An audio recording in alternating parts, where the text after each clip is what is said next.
So, Mr. Parker, how are you? I'm fine. How about you, Mr. Oh, Parker? because that's where I use across the street. Okay.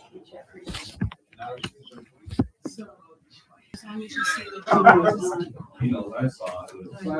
As long as you see that, you know it's on. Oh, okay. Just in case. I'm actually gonna miss that. I'll be here for you. So I touched tops of the trees and looking at the stumps. And that was fine, but you have Cruise plan plan. right now. Okay, so that's the trains down there. All of the two pieces, technically, the train go by the letter. Just the islands, Elba, Sardinia, Corsica, Sicily. Right on the edge, so.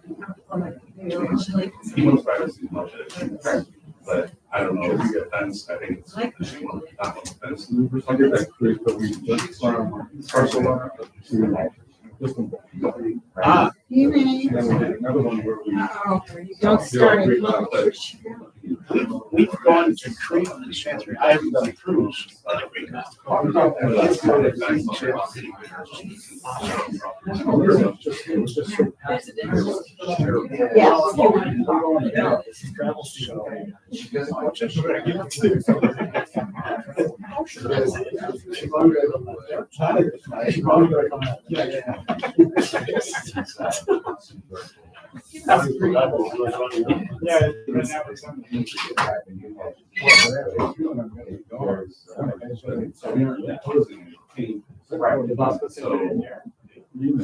So. You guys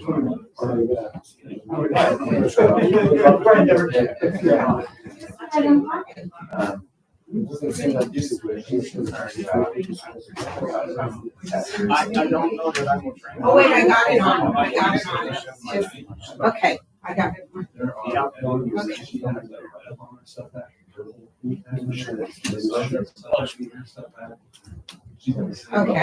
Okay. Sorry. So.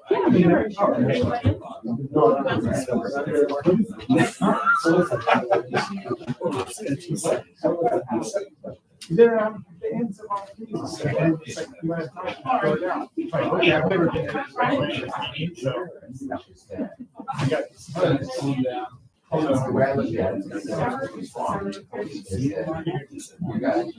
Something to say. You know? Tamika, where's Tamika? Where's the, everything is so, where is the thing to get into the city one? Is this the one? City Hall. Where is it? Oh, you have it down here.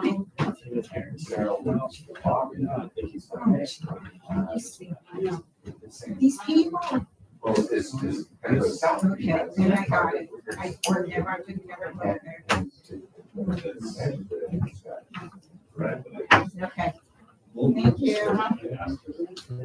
That's right. Okay, this one, Jeffrey should be here any second.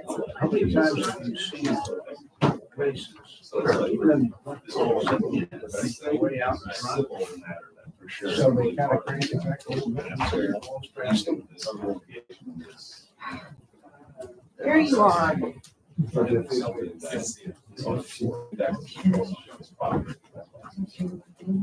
You had her sweating. No, not really.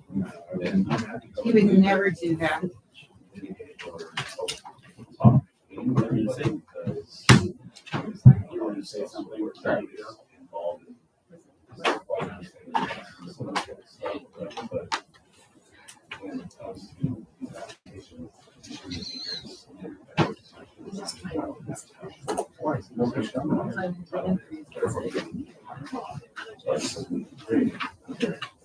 So. I had to turn off your mic.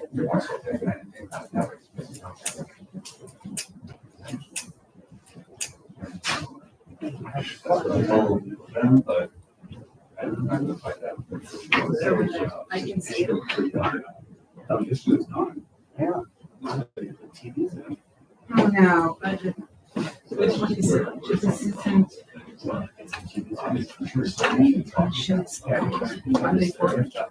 goes, she's the grandest. Like I said, Don't do that. I'm not just.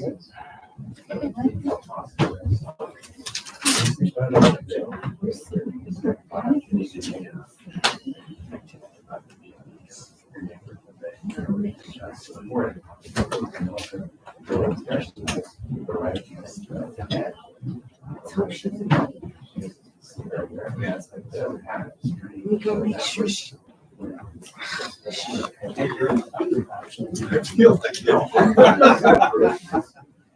It's getting lonely down here. Yeah. We moved your way. So long as.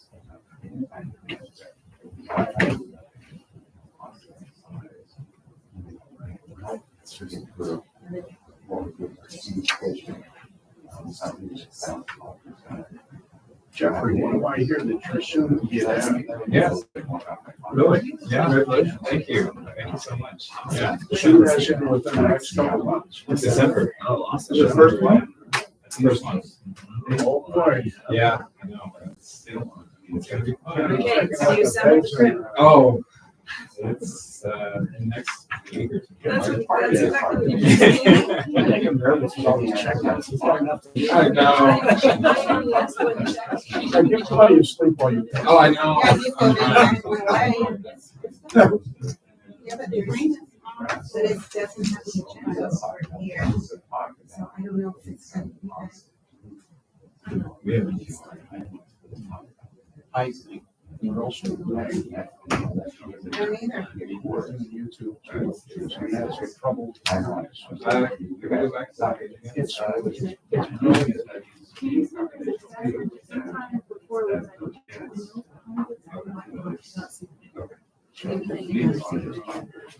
And so we asked them. Your agenda doesn't say what you want. Maybe That just seemed. I don't think it's you to right. Yeah,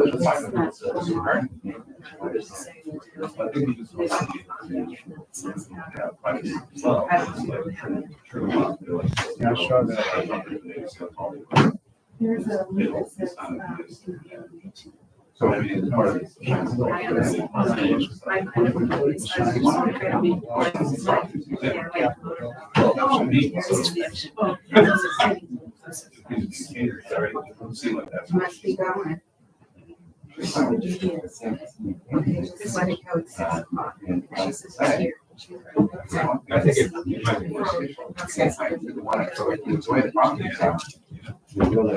We'll see how. Yeah. Thank you. She said, look on that page.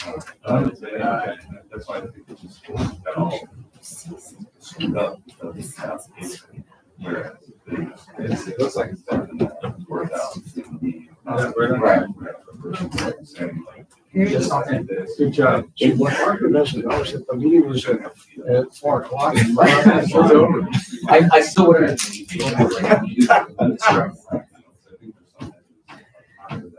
Okay, we, Cheryl? Yeah, hopefully it's. Hopefully. I would give her 30 seconds. It shows it's recording. Is it? Okay.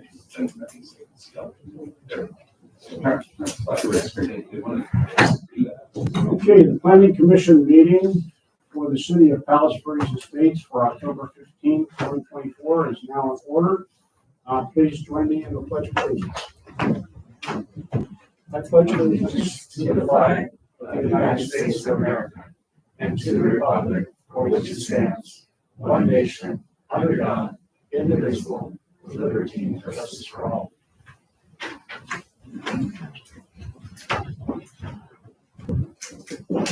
Okay, we have a roll call, please. Sure. Commissioner Nangat? Here. Commissioner Foster? Here. Commissioner Campese? Here. Vice Chairman Lazaro, absent. Chairman Wade? Here. Chairman Wade, you have quorum. Okay.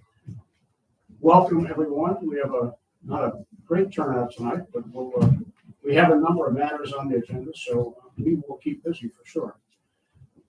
Before we start with our agenda tonight, I typically make some remarks regarding both the neighborhood compatibility process and the process that we follow in our hearings. Some of you are frequent attenders, and you've heard this, these remarks before. Those of you who are newcomers, you're going to hear them for the first time, and our hope is that you kind of digest these thoughts, especially if you're involved in the neighborhood compatibility matter, and also so that you get a good feeling as to exactly what the process is and what you need to do if you intend to speak.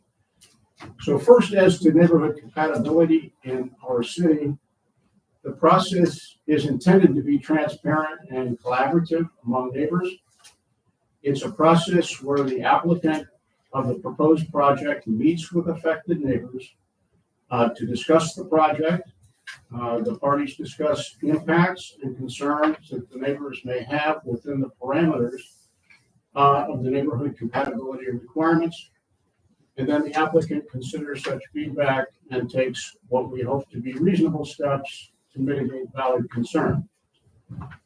The intent is that all parties, the applicant and neighbors, and at the end of the day, we are all neighbors, will come to the table in a spirit of reasonableness and good faith and be willing to compromise and come to, a practical, reasonable solution. When this happens, the process can move quite quickly and be relatively painless. In the end, our common objective is to preserve the beauty and harmony of the special place that we call home and live together as friends and neighbors. When this doesn't occur, this process can span several commission meetings and it can be contentious, and that's something that we hope to avoid. We'd like to apply, our goal is to apply the city requirements and guidelines in a manner that is balanced, consistent, fair, and reasonable, and one that in which all parties can feel at the end of the day, at the end of the particular item, that they've been heard. They may not necessarily agree with the outcome, but they'll understand, we hope, what the decision is and why it was made. We all need to work together to make this happen. As to the process we'll follow tonight, our process for considering an application has three parts. It begins with a staff report presented to the commission from the city staff, and the commissioners will have an opportunity to ask whatever questions they may have at that time. The second part is that we will then open the meeting on an item, and we call it a public hearing. And the applicant will have an opportunity to present the project, and the applicant will have an initial 5 minutes. Anyone wishing to speak on the item, who's not the applicant, will have 3 minutes. And at the end, the conclusion of the public hearing on a given item, the applicant will have an additional 5 minutes in rebuttal. Everyone will speak at the podium on my right, your left. Please speak into the microphone. Our audio system is not the best, so we want to make sure that we properly hear from the commission perspective your comments and make sure that they're properly recorded. Anyone who wishes to speak, please fill out one of these pink cards at the end of each aisle and pass them forward to Jeffrey, and he'll in turn pass them up to me. And please indicate on the speaker card what item or items you wish to speak on, so I can keep everything straight here. When the public hearing is finished, all parties who have wished to speak have had an opportunity to speak. We'll close the public hearing, and the commission will discuss and decide, if possible, the matter before us. Okay, I think with that said, I think we're ready to proceed with approval of tonight's agenda. And city staff has advised that the applicant in item 4 has requested a continuance to our next regular meeting on November 19th. So I would therefore suggest that we move item 4 up on the agenda to immediately follow the consent agenda. Do commissioners wish to make any additional changes to tonight's agenda? No. Okay, well, hearing none, do we have a motion and second to approve tonight's agenda subject to moving up item 4? I'll make a motion to approve the agenda, moving up item number 4. We have a second. I'll second. All right, favor? Aye. Opposed? Motion carries for nothing. We are now at a point on our agenda where we'll entertain communications from the public. And at this time, members of the public are invited to address the commission on matters that are not on tonight's agenda. Under California law, the commission is prohibited from discussing or taking any action on any matter that's not on the agenda unless the matter is deemed to be an emergency under state law or the matter arose subsequent to the posting of the agenda. I have no speaker cards from anyone who wishes to make public comments, so let me ask, does anyone here this evening wish to make public comments? Actually, mine is more of a public comment than anything on the agenda. And which your name, sir? Daniel Ford. Okay, you're not speaking on a particular item, or are you? Well, it's related.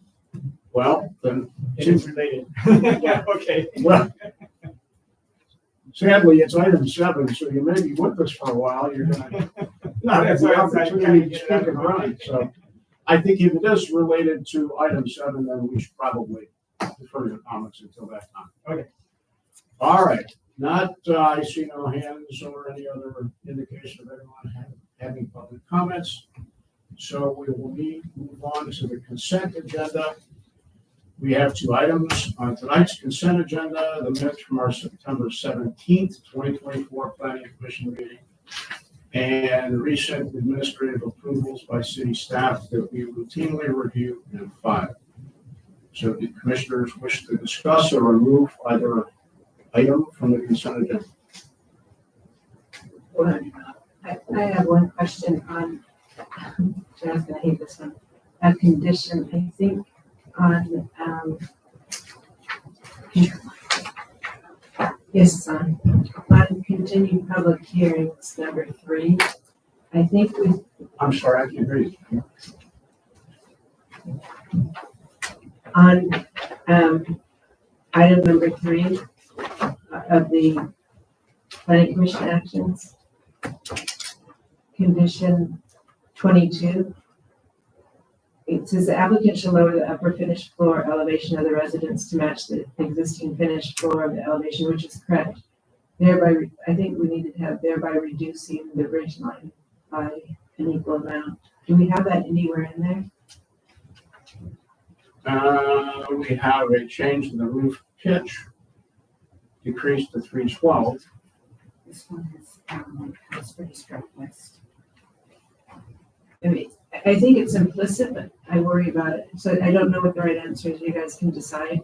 But the idea is that we're lowering the floor, so the whole thing lowered by that amount. So That would be my understanding. Is that the case? The staff read the condition that way? That's how we read it. yes, okay, that's all that matters. I just wanted to make certain so that if anyone questions anything, we're all clear that that's it. Perfect, thank you. Yeah. And I'm fine with everything. Okay, any other comments or concerns with items 1 and 2? No. All right, can we have a motion and a second to approve? I'll make a motion to accept the consent agenda. Okay, I'll second. in favor? Aye. Opposed? Consent agenda is passed. So we will move to continued public hearings, and we have moved up item 4, which is the neighborhood compatibility application for a new single-family residence at 3436 Via La Selva. And Mr. Leach, the architect for the project, did advise the city of his desire to continue the matter to our next regular planning commission meeting on November 19th. And I will therefore make a motion to that effect. Do we have a second? I'll second. Favor? Aye. Aye. Opposed? Motion carries. The matter is continued. So we will now move backwards to item 3, which is a neighborhood compatibility application and grading application for a new single-family residence at 4016 Via Larga Vista. And before we ask for the staff report, if the commissioners have any ex parte communications or activities pertaining to this item that are not reflected in the record. I made site visits to 4017 and 4025 Via Larga Vista. I likewise made a visit to the project site. I made a visit to the project site as well as, second time to the property to the right, I believe it's 4012. It looks like that property's not occupied, so, I think it's not. so they're unable to reach anyone there. I think that's an empty.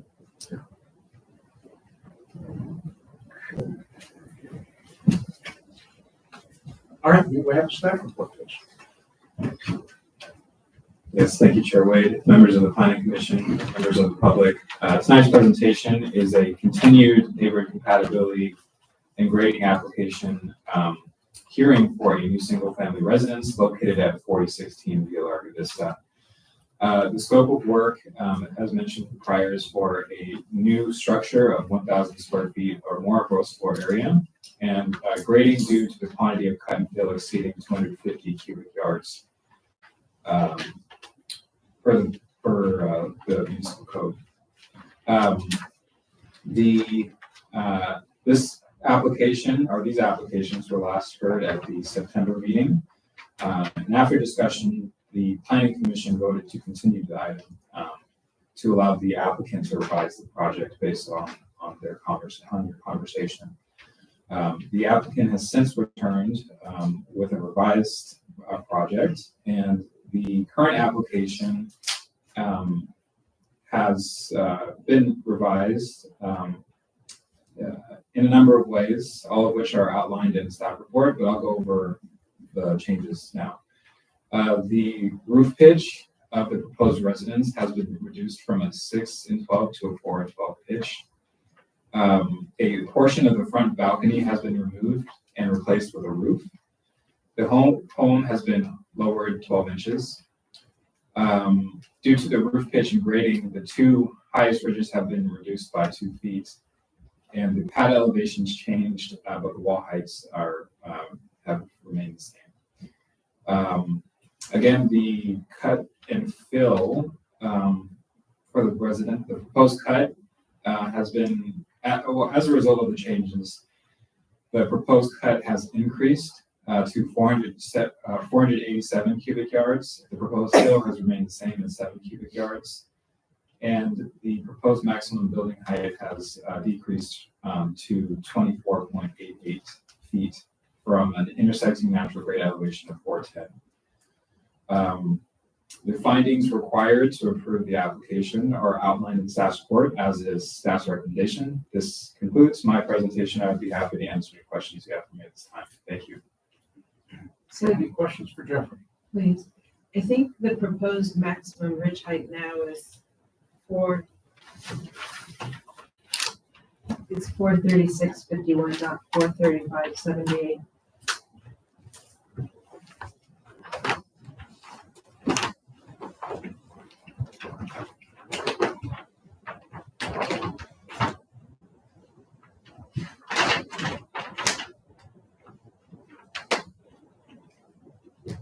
Yes, 436.51 is the highest ridge.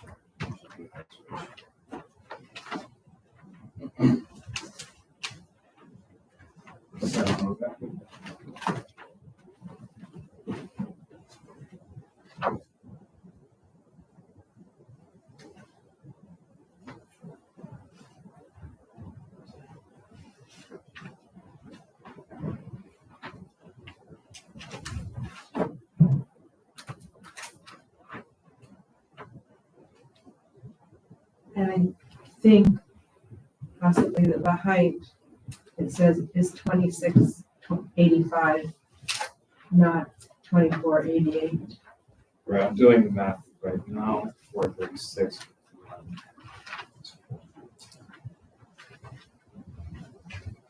26.51. I think it says on the plan 26.85. Okay. Yeah, so 436.51, the lowest natural grade is at 410, and so 26.51 is. So it's about a little over a 2 foot reduction. Right. I'm just reading it off his plans. So Right. in any case, he just go down 2 feet. Jeffrey, just a confirmation here. It shows that it's 4,433 square feet space. That's the same as it was last time. That's right. That's right. Okay, any other questions for Jeff? Hearing none, we will open the public hearing and Mr. Johnson can have his first 5 minutes.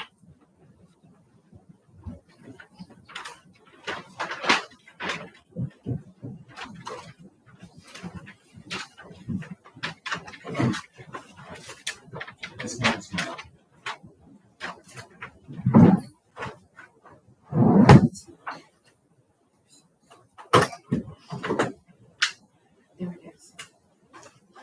This one. If you guys can see it, I can start it. Good evening, Commissioners. My name is Keith Johnson with Prescott and Johnson Architects. Thank you for taking the time to review this revised application. As mentioned last month, we had positive feedback at the neighbor meeting, and I have not received, and I believe the city has not received any concerns from the neighbors regarding the revisions. Commissioner Mendick can confirm to me which neighbor thought the project was too big, and I didn't think it was appropriate to go door to door and figure it out, since they have my contact information and could reach out to me if they had any additional concerns.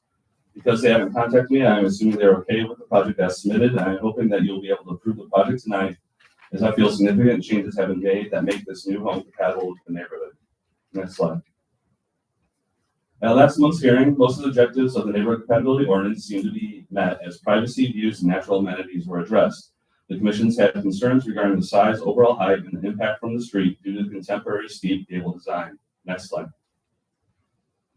Because the original contemporary European design with the steep gable seemed to make the house appear looming from the street, all the commissioners asked for the pitch of the roof to be reduced. Because the lower pitch roof wouldn't go with the aesthetic of the contemporary design we were trying to achieve, the client compromised to go to a more traditional Spanish style home. The roof pitch was reduced from a 6 12 pitch to a 4 12 pitch. Per Commissioner Campisi's suggestion to reduce the height even further, we lowered the house into the ground an additional 12 inches. These changes reduced the overall height by 2 feet. The original design had a continuous balcony along the front of the house as indicated by the blue line in the slide. While not specifically requested, I decided to remove a large portion of that balcony over the entry and bedroom to help with the massing and an impact from the street. Instead of the balcony, there is a 1-story roof area which emphasizes the articulation in the front facade to create interest and soften the look from the street. Next slide. Last month, I used this slide and it showed that our ridgeline was in line with the 2 adjacent 2-story homes. With the changes that have been made, we are now below that line and we are 1 foot lower in height than the downslope neighbor. We maintained the larger setback as originally designed on the west side where the 1-story house is located, and along with that and the 2-foot reduction in height, it helps the 1-story neighbor not to feel as boxed in temporarily by the 2-story houses until they decide to build their own 2-story home in this transitional neighborhood. If you have any questions about these changes, I'd be happy to answer them at this time. Otherwise, I'll address the square footage concerns the commission had during my next part of the presentation.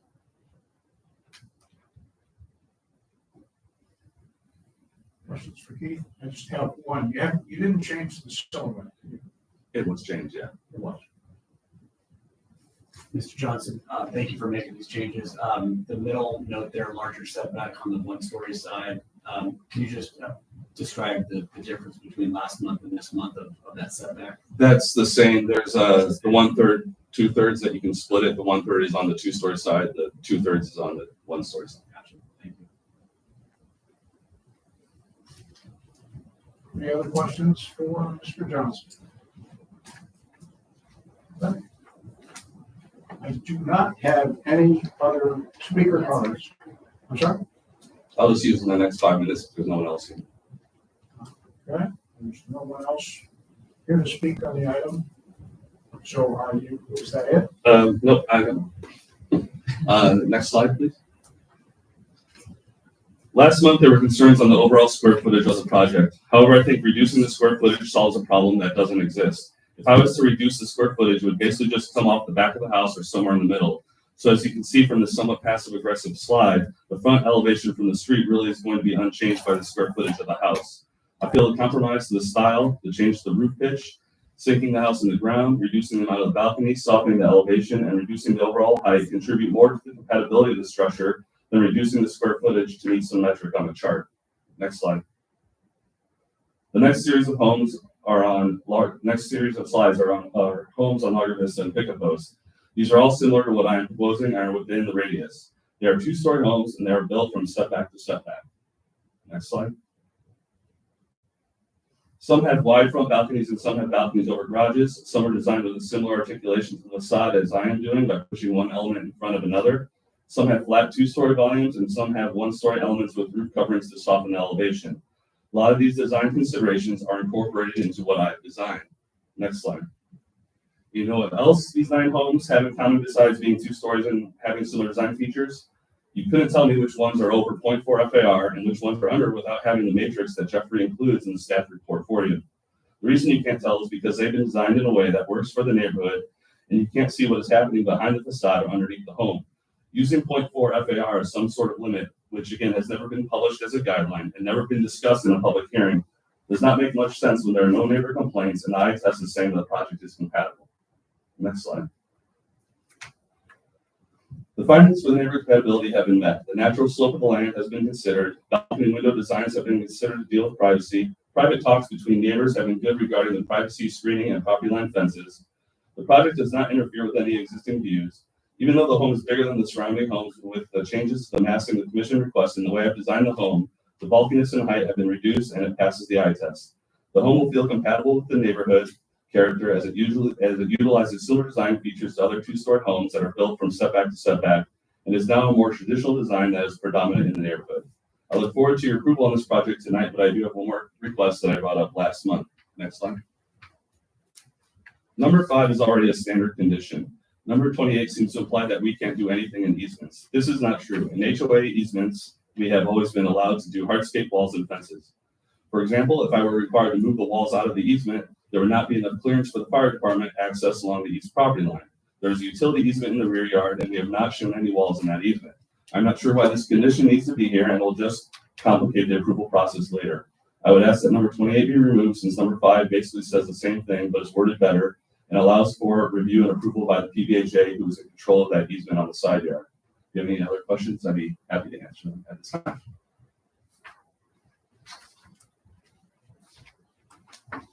I have a question. Ms. Johnson, one of my major concerns is the property to the right of the property. It's 14. Since there's nobody there to object to privacy issues and other things, there's nobody to speak to that. But I'm looking at the plans and there's 1, 2, 3, 4, 5, 6 windows on, I believe, the west side of the property that will overlook that property. Can you tell me on the second floor how far those windows are from the floor? If you go to slide with 2 more slides, Jeffrey. I think I have a slide from last time showing that it was like 4'10" off the ground. This was the next one after the last one, but it's 4'10" off the ground.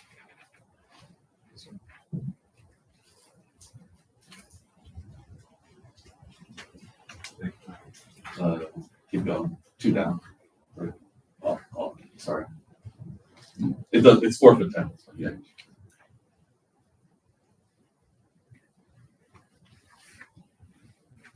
Bob, you were asking about the 2nd-story windows? Yeah.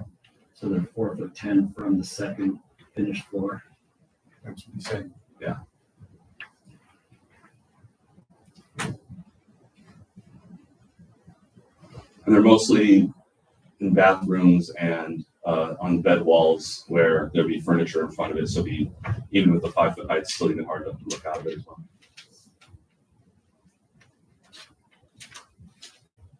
That property is set back a little bit, so if the windows towards the street are not as much of a problem as those in the back. But we don't know in the future where that property. And imagine if no one's there now, it's going to be developed in the future too.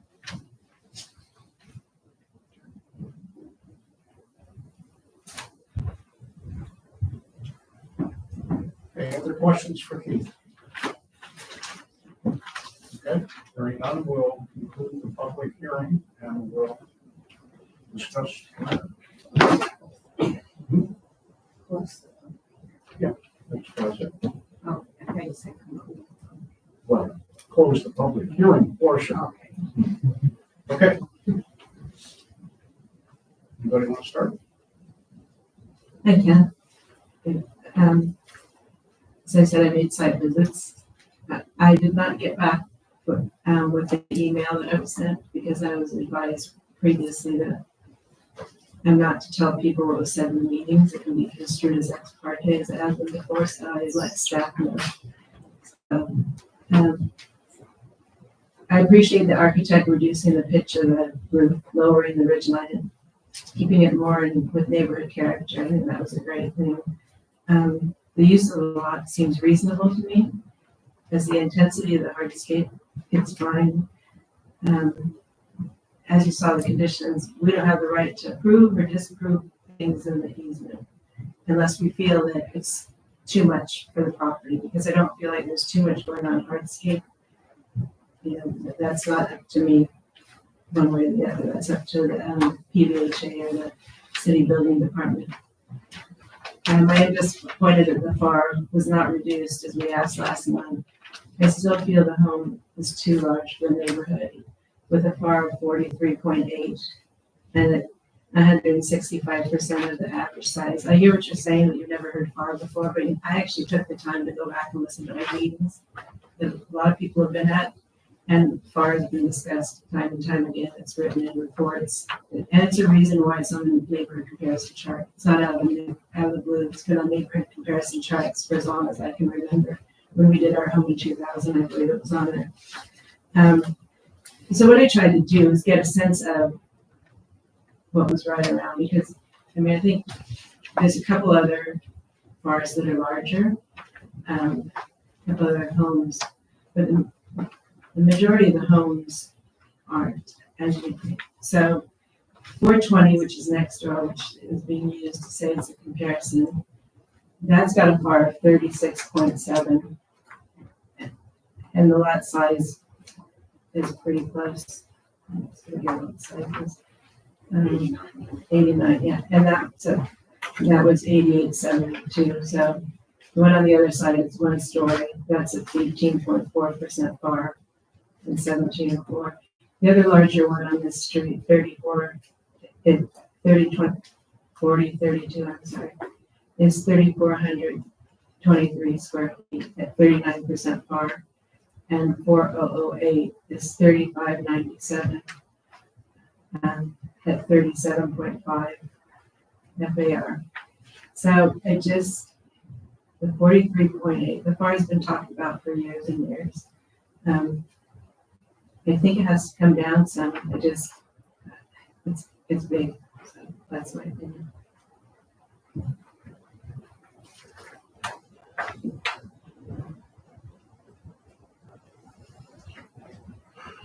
I appreciate the things that the architect have done with regards to the lowering of the roof ridge line and the setting the property to the ground a little bit further. And I think that the facade on the front of the property is okay. My concern is a little bit what Kenny was talking about, and that is the 165% of the neighborhood. And my concern is the neighbor that's not here at the table right now. And I think the size of the property, although the front, the mass of the front, I think is okay. It's the mass of the property from the neighbor that's not there. And therefore, I think my concern is, again, the overall square footage size.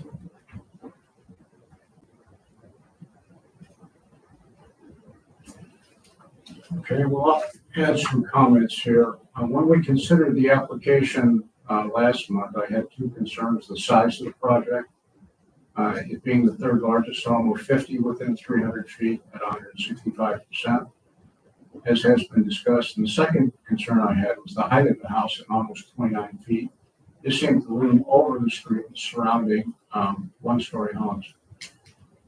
I think I'm still concerned about the size of the proposed home, but as I said last month, I think I can reluctantly live with the size in the absence of any objections by neighbors. I also note that on the floor area comparison, we have a number of properties. We don't have many, but there's a number of the properties within 300 feet. There's 50 properties, and I'm counting 1, 2, 3, 4, 5 homes with FARs over 40%. So this is, I mean, it's a guideline. It's not a hard and fast rule. And I think at 43%, what are we gonna do, take 200 square feet out of the house? That just seems a little silly to me. With regard to the building height and the looming nature of the structure, I'm pretty satisfied that the 2-foot reduction in the two highest ridges, the front gables, which were the most problematic. That's where you really saw the height issue. The 2-foot reduction from boarding, the roof pitch, and the additional grading. I think that addresses my concern. I think the removal of the large portion of the front balcony also addresses the looming nature, massing impact in the front of the house. So I'm reluctant to require the applicant to reduce square footage. Again, in the absence, I know the numbers are high, but I think there's some precedent for higher numbers here, and there's a lack of objection by neighbors. And I just don't feel like it's my place to substitute my judgment for the lack of objection of others. So those are my thoughts. Generally, my only concern with regards to lack of comment from the neighbors is we have an absent neighbor. If there was somebody there, would they have an objection? And that's the party that's most impacted. Well, we're assuming that they'll have had an objection. That is a property. Someone should be. It's If owned that by the happens- Lazaro family.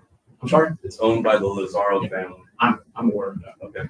The But issue is that the code doesn't say that we're only supposed to listen to neighbors. no, I understand. The code is said that there's parameters and there's a sense of what's going on. So graded, it would be great to be at 40%. I don't think that's realistic, but this is really, it's at 44%, it's 43.8. So I think it's just bordering up there a little bit too high for me. Ideally, yeah, 40%. I don't think that's realistic in this case.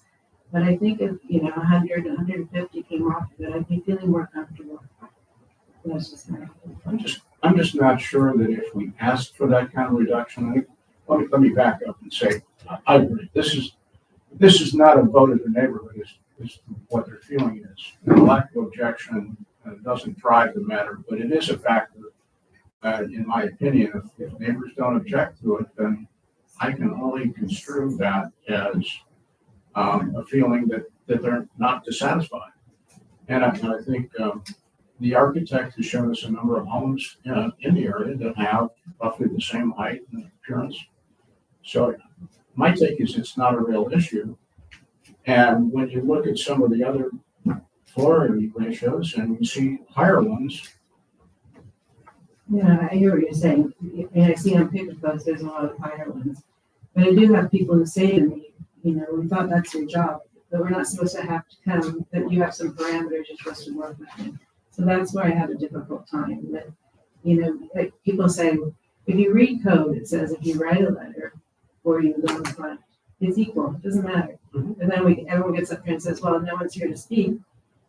But if someone, and sometimes there's been this time there's not, I'm not saying that, there's been a letter, how do we choose? Code is even.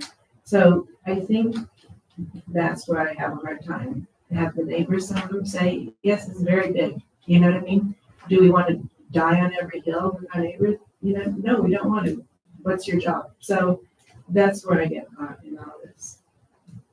Yeah, I have a couple thoughts. I think, Commissioner Foster, I get your point about the neighbor to the west being absent, but to me, that tells me they're probably going to be in front of us in the next 2 years with an application because that home is abandoned and in severe distress. So they had a chance. They were notified. So and then if you look to the house to the east, I believe it's the Shuckarts. When I spoke to them last month, they were happy to see that this home was being proposed for renovation. They wanted to see the neighborhood improved. Is the home big? It is on the larger side, and I take that into consideration. I do appreciate, Mr. Johnson, you making changes so that the curb appeal, the front of the home, has reduced those items and those measures by taking off the balcony, which I think reduces the massing and the size of it. I'm with Chair Wade. I think this home meets the standards for neighborhood compatibility based on what we are here for. Yeah, is it on the larger end? Yes, but from the street, I believe it fits the neighborhood. 150 or 200 square feet. I don't think we would even notice. He's gonna take it off the back, like he said. It's not gonna shave the front right corner, that master bedroom, or that main room. No, it's gonna come off the back. So who is that gonna help? Somebody who can't see it from the street that's to the south. So I think in the absence of neighbors here opposing, I think that this meets the standards, and I'm ready to approve it. I think we're deadlocked, so can't call the fifth guy. He would have to recuse. Yeah. No, I think, I am sensitive to what Commissioner Benedict and Commissioner Foster has said about the size of the home. And I think we all agree that it is a large home. And that was one of my first impressions when I looked at the house at the hearing, before the hearing last month. And I agree that the floor area ratio is something to pay attention to, but in my view, it's not a requirement, it's a flag. And it's a red light. So when I see anything in excess of 40% or above, that's a red light to look at. And that's what I think we've done. We've looked at it. And I think while I still have some concerns about it, I just cannot see that, pulling square footage out of the back of the house is going to make a difference other than, perhaps it lowers, the floor area ratio. So we've got a statistical correction, and I don't think that's what we're here.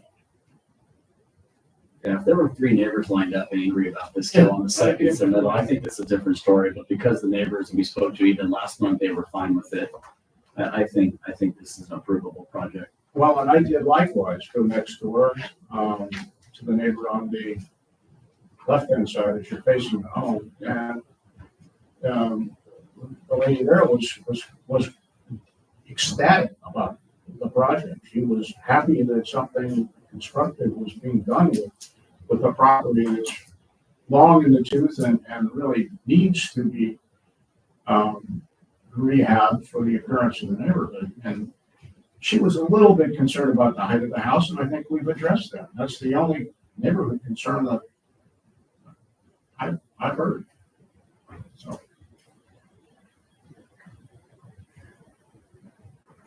I think we are at a 2-2 vote, which would immediately mean that in the case of the tie, it goes to city council that we would vote on it. So I will. Unless they're reconsidering based on the conversation. Correct. Mr. Foster? I mean, I see your argument. And I think we're setting a precedent for the street, but there is precedent on the street already. There's precedent on picker posts. I'm sorry. Yep. On picker posts, there's precedent, I think. Yeah. But then I don't see there's precedent on this. It's a hard one. I'm not saying it's. Yeah, I'm very uncomfortable, and we keep getting this kind of thing, and then we get comments from neighbors about, what are you guys doing? And so it's a very difficult situation. You know what this reminds me of, though? I'm reminded of the property, and I can't think of the street address, but I can think of the street. It was Via Pacheco. And there was a house on the corner that was quite large, right next to a previously built 2-story that's quite large. Right. And I think we struggled with that one too. But eventually the outcome was the neighbor next door, which was like the Schuberts in this case, did not object to the height of the house. There were some issues regarding the wall separating the property and some vegetation, but other than that, they were in support of it. So I think we have a parallel situation.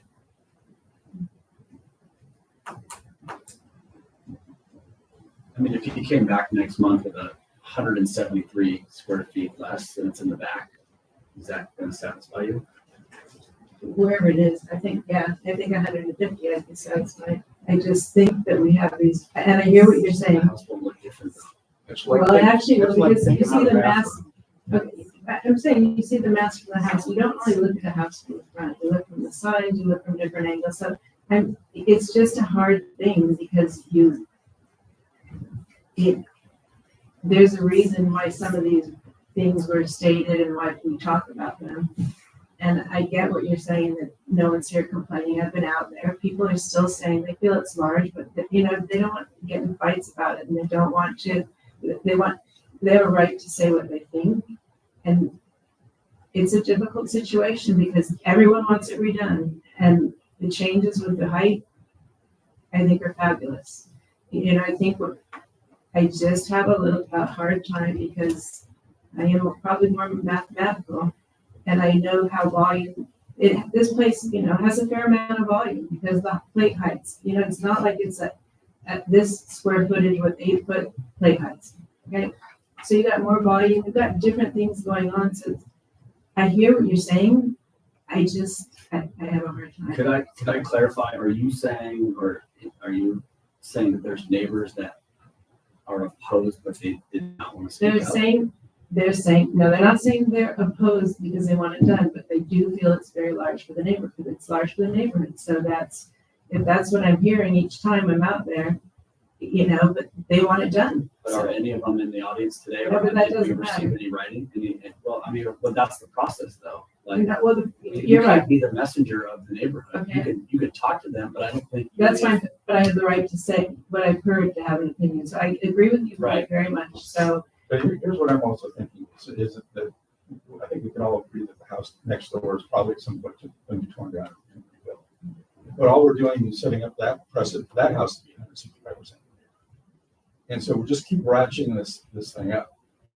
But if it came back into more what the norm is, which is about 150% of the neighborhood, somewhere closer to the FA, then I think we're not setting ourselves up for the next project.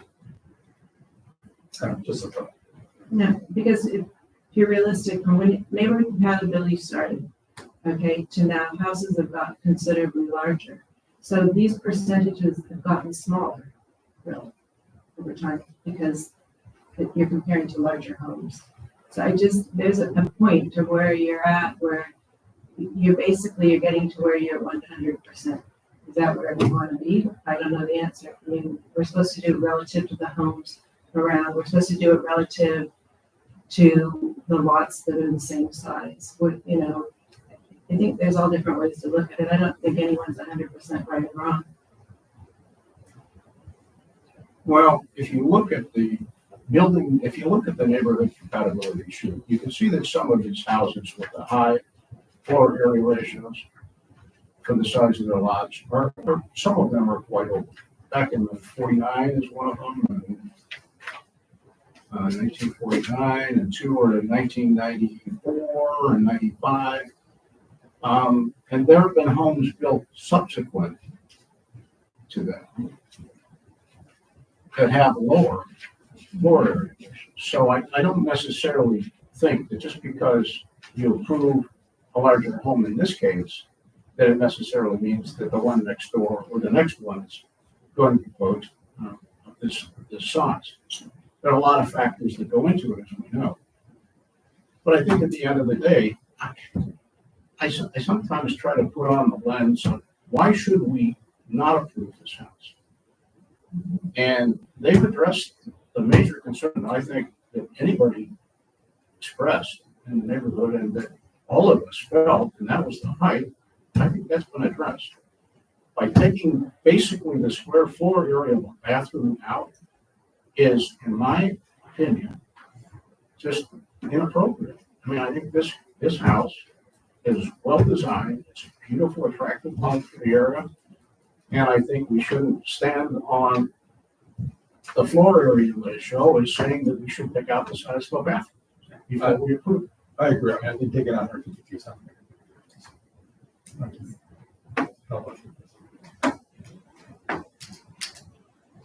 So we still in.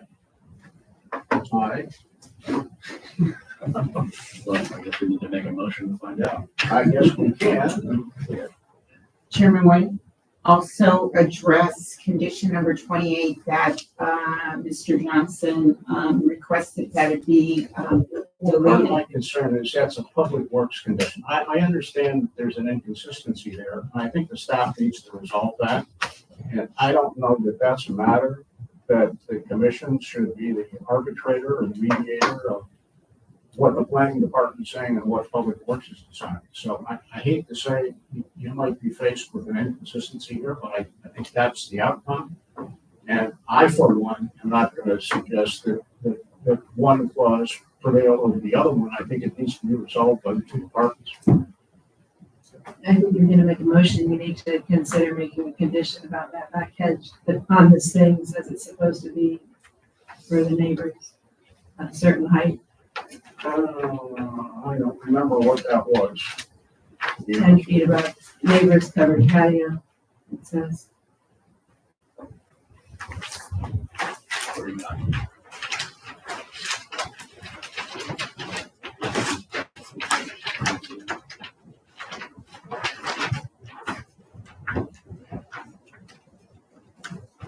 It's in the cloud. Yeah. The cloud that says new privacy hedge, elevation 434.8, 10 feet above neighbor's covered patio at 4017 Vietnam Post. Okay. Is that the only condition or? I mean, I would add a condition that we commonly require, and that is that there be no minor modifications or other administrative actions that would result in increasing the roof ridges, approved roof ridges or height of the house. Yeah, you usually say the structure. Yeah, they, new terminology. I'm not sure if we go to envelope, sometimes Yeah, it's that's too difficult. broad. But if you talk about just a top bridge, you don't want the wings on it. That's the reason why we say it.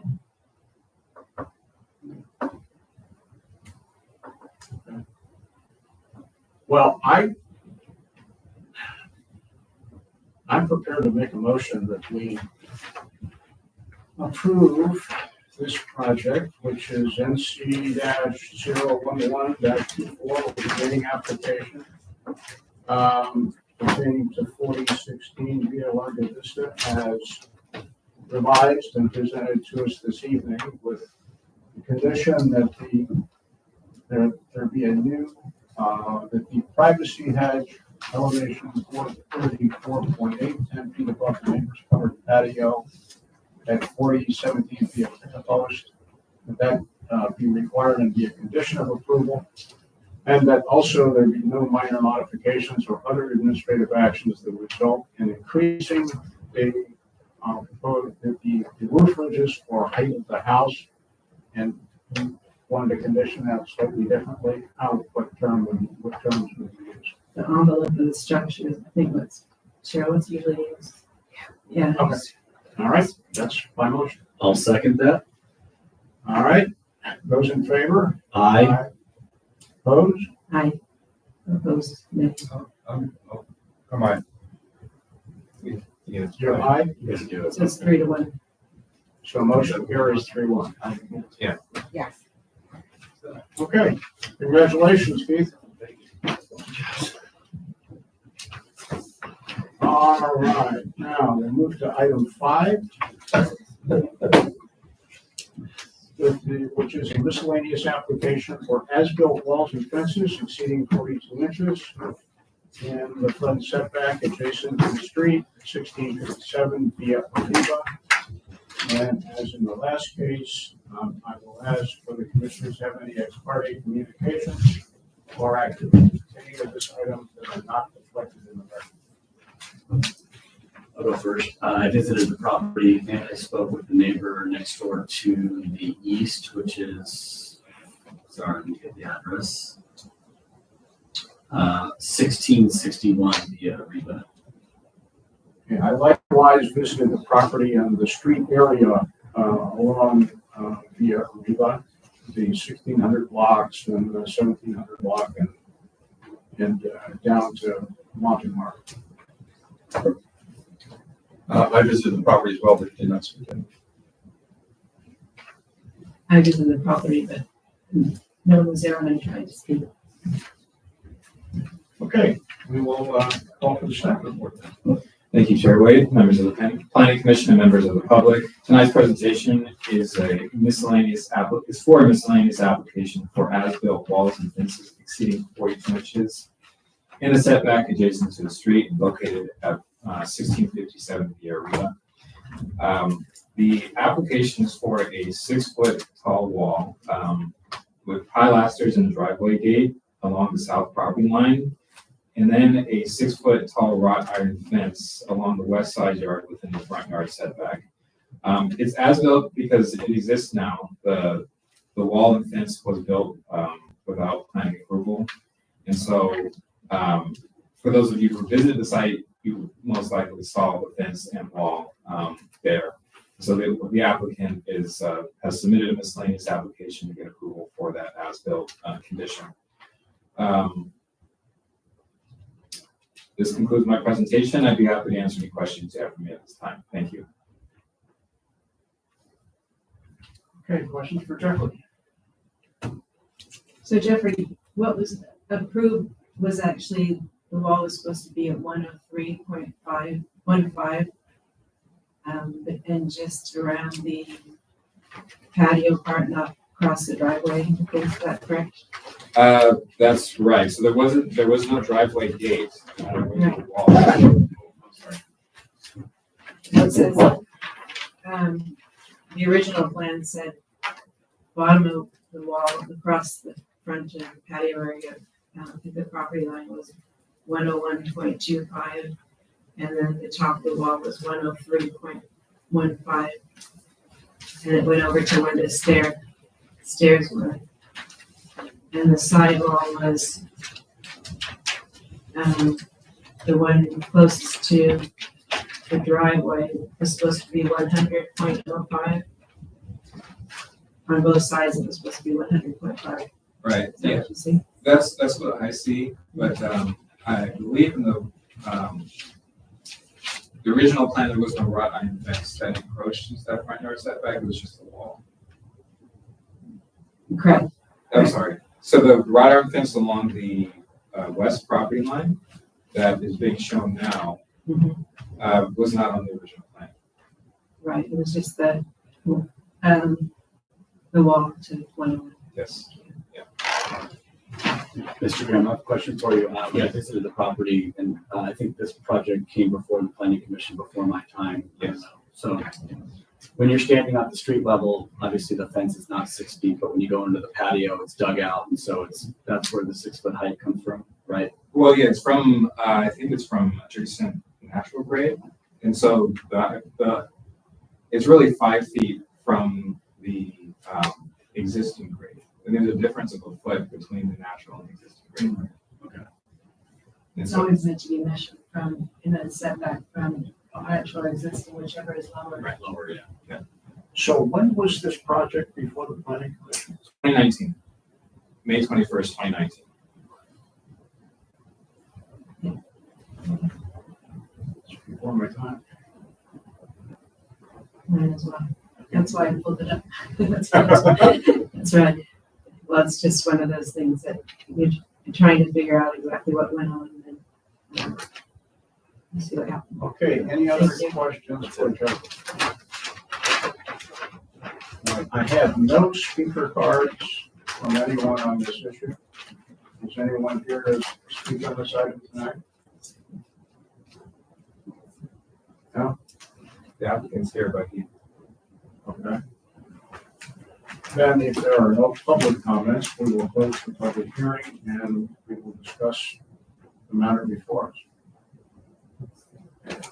I'll start. I mean, one thing I did notice, and again, I don't know the history of this or why this happened, but looking at the surrounding neighbors, these walls and fences are lower than other existing walls at the adjacent properties. That was just what I observed. And so sort of my first reaction was, okay, these are not imposing walls that are higher than what's already out there. And I'm not sure how that plays into all this, but that's just my observation. I saw the same thing. I think the issue becomes, I think it fails the preponderance test, but it's an unusual case because it has a wall on either side of it. Well, that's interesting because, again, I think we're wrestling with this November 18th, 2003 policy statement. And And there's an issue as to whether or not it should be followed. And I guess in the absence of any city council direction that it should not be followed, I think it should be followed. And that policy states in pertinent part that if the neighborhood has a preponderance of fences with pilasters in the front yard setback, then the planning commission may allow single improvements in the front yard setback. So a couple of the issues are, how do you define the neighborhood? And when I looked at this, they're actually two separate situations. You've got the properties on the south side of the area which sit up.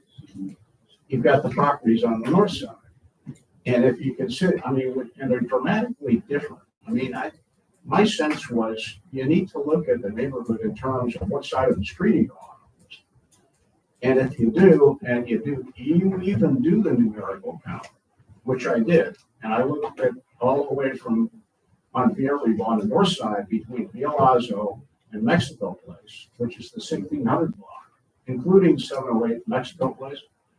There are 10 homes, and 9 of which have walls and or fences and gates in the front setback. If you go down to the 1700 block, you pick up another 50% of the homes down there have walls and or fences and gates. So my view is, I'm looking at that kind of a unique situation, and I'm defining my definition of the neighborhood as what's on the north side of Vierriba. And there's a preponderance, if that's your definition of neighborhood, which it is, in my case, it is, you meet the preponderance test. So It's an interesting thing though. Were all those ones above the 3.5 that's allowed? That's where I got caught. Some of them were definitely the 3.5. yeah, some are shorter, some are higher. I'm just throwing everything out. Yeah. This is an unusual one. I fully agree. Preponderance, I think when we read all that, it was, well, first of all, when we got advice from the powers that be, we were told to follow the policy unless it gets changed. So, but also, I hadn't thought about one side of the street to the other. I mean, I think the neighborhood's neighborhood, but once again, this is a weird one. So usually I'm pretty clear on this one. What do you think? I actually do not have a problem with one that fits into the neighborhood. My concern is they're building it not in compliance with what was approved last time. I don't know how we deal with that. This is, I guess, them submitting the application is their attempt to remedy the situation. Right. Yeah. Right. I guess there's two ways to address it, with a code enforcement action, or they're asking for, I guess, grace after the fact.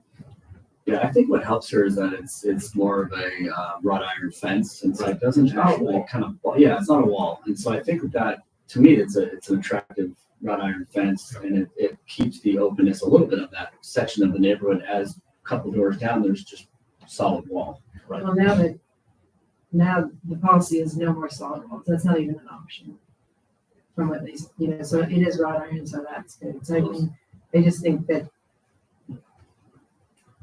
so I don't really want to bring in because it's solid or not. For me, there's one on each side of it. I don't like the fact that it's been done without it. But the other side to it is, I think we're supposed to say, would we have approved it otherwise?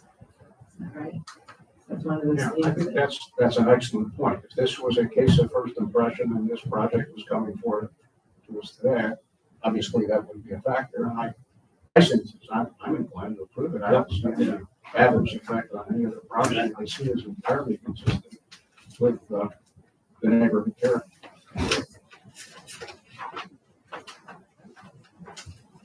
I agree, but I think my concern would be, I mean, I don't think this was, maybe it was done with malice, probably not. It was probably just whatever. I mean, we don't know the reason, right? We just have this application. So, I mean, my concern would be, obviously, I think it's approvable, but at the same time, does that send the message to builders and developers to, Well, that's the problem. right? Ask for forgiveness rather than. Right. And so is there, is there a fine involved in this? Is there, I mean, is there, and not to suggest that, but I mean, like, how do you? Well, I mean, there's always the risk of say that there's no preponderance of these walls or fences, or if it doesn't fit in with neighborhood character, they would have to tear it out and rebuild for what is. Yeah, my sense is, I don't think we're sending a bad message. I think if a contractor, a builder, or a owner comes along and says, well, I'm gonna give it a shot and see what they do. Well, that's pretty expensive risk. I think everyone does that in life. That's part of it. Sometimes we just, that's what we're gonna try. I mean, sorry, I don't mean to be rude, but it's. If they are the least bit informed of these kinds of cases that we've seen over the last couple of years, we've seen a number of them, and we tend to be pretty unforgiving with proposals to build walls or fences. My sense is this isn't code enforcement. This is wanting your final, and your plans don't match. So it's a little bit. It's, Yeah. All right, well, I'll make a motion. So we finished with the discussion, Mr. Foster? Yes. Okay. I'll make a motion to approve item 5, which is a miscellaneous application for as-built walls and fences exceeding 42 inches within the setback adjacent to a public street at 1657 Via Arriba. And I will second the motion. In favor? Aye. Opposed? Motion carries 4-0. Okay. Let's move along here to item 6, which is a minor modification grading permit application for rear yard hardscape changes at 1505 Chelsea Road. So, do we have, I'll ask, before we get the staff report, if commissioners have any ex parte communications or other activities pertaining to this particular item that are not otherwise reflected in the record. I actually went to 2, and I'm trying to find the addresses that I went to. I went to 1517 Chelsea Road, and I have to find the other address. I went to the home across the street where the letter was sent to us from. This is Ross. Yes. Okay. I do not. I went to the site, observed the project, and was able to speak to Mr. Coors, who's the resident of 1501 Chelsea. And we had an opportunity to go into his rear yard and patio area and observe the proposed hardscape changes in the rear yard. And I likewise did a tour of the property and also met with the neighbor to the left, went in her yard and also viewed the property from the alleyway. And the other address was 1508 Chelsea Road. Okay. Now, let Jeffrey entertain us with the staff report. All right, thank you, Chair Wade, members of the Planning Commission, and members of the public. Tonight, the applications before you are a minor modification application and grading permit application for rear yard hardscape changes to a previously approved project at 1505 Chelsea Road. So this project was last heard at the August 15th, 2023 meeting in regards to a neighbor compatibility exemption. The application was reviewed during that time and was ultimately, the Planning Commission voted to approve the project with conditions. I would like to make a note, this in the staff report, the incorrect conditions are provided on the staff report, but the conditions within the proposed resolution are correct in bold. And those were carried over from the previous project resolution PCR-023-0026. So since then, the applicant has submitted a minor modification application to make changes to the rear yard, and those include changes to the retaining wall, stairs, planters, and patio areas. Those changes are shown on the plan set. Normally, these items are reviewed at the staff level, but in the case of this one, due due to this item being somewhat contentious, the community development director forwarded the application for planning commission review, subject to municipal code section 17.04.065. And so the findings required to approve are outlined in the staff's report. As a staff's recommendation, this concludes my report. I'd be happy to answer any questions you have for me at this time. Thank you. Jeffrey, Yes. can you tell me on the plans on the right side of the property, is the dotted blue line, is that the easement line?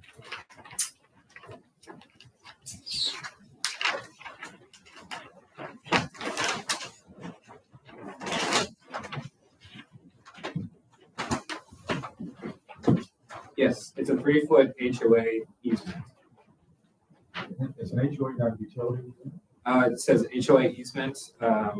It says waive, so I refer to the applicant on that. I don't know what the waive means, but it looks like it's a 3-foot HOA easement.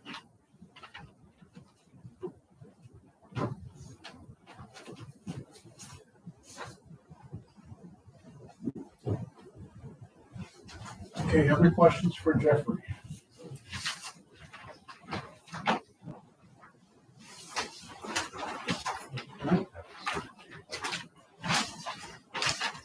Hearing none, we have the applicant, Mr. Liz, are you representing the applicant or? A neighbor. One of the neighbors.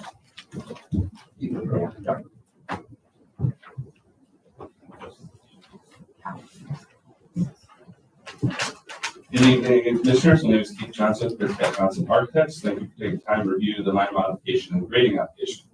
I was a little surprised that a minor mod was even needed for an exemption application, since NC exemption isn't an entitlement process. However, because the exemption was brought before you in August of last year, and because we were triggering a grading application, I'm here to answer any questions you have regarding the project and the proposed changes. The good news is the changes are not impactful to the neighbors, and with your approval tonight, the original spirit and intent of the prior development approval is not changed. My clients wanted to get construction started on their new home as soon as possible, so we focused on getting the home approved and out to bid. After starting construction, they decided to move forward with the backyard modifications. Botanica hired a landscape architect, and she came up with a concept that I've incorporated into the plans that are in front of you tonight. Currently, the backyard slopes away from the house, and there's a steeper pitch that drops to the existing pool level. We are creating more usable space for both pad locations at the pool and the house by adding some retaining walls and terracing the property, utilizing its natural slope. We have removed an existing stairway and created some new steps on both sides of the property that get us down to the pool terrace level. The section on sheet A1B of the plan shows how we are filling some of the upper yard and planter transition area and cutting into some of the grade to create a terrace landscape wall. The walls that we are proposing are less than 6'6" from existing or natural grade, which is why we are not asking for a miscellaneous application. We are not modifying anything from the approved plans or side yard south of the rear building line. We have complied with all previous conditions of approval for the house, which has been permitted and is currently under construction. I sent an email to the east and west neighbors explaining the changes, since those two properties are the only ones adjacent to the work we are proposing. The neighbors on Chelsea across the street from our property were not notified by me because there would be no visible changes that they could see, and it was not required by planning staff since they were bringing the project straight to the planning commission. I reviewed the letter from the Corps. I'm not aware of any municipal code restriction that requires walls to be no less than 3 feet from the property line. The HOA has an easement that is in their purview, and we routinely put walls, hardscape, and fences in their easements, especially when we need to grade down a house. I've left about 12 inches to the property line to allow for the heel of the retaining wall and the drainage pipe required. Also, the closer the wall gets to the property line, the easier it is to maintain so that it doesn't get overgrown like it currently is because the adjacent neighbor doesn't maintain the hedges. The courts have a large trellis patio in the side yard and rear setback that overlooks our rear yard, so I don't think anything we're doing has any adverse impact to the enjoyment of their property and is only visible if they look down at us over their walls. I also reviewed the letter from the neighbors across the street to Zimmerhoffs, and they were concerned about new grading in the side yard. We are at the same approved height or lower with our new plan, so any conditions of approval that were in place before this application are not changed. I'll answer any questions you might have about this. Okay. Questions for Mr. Johnson?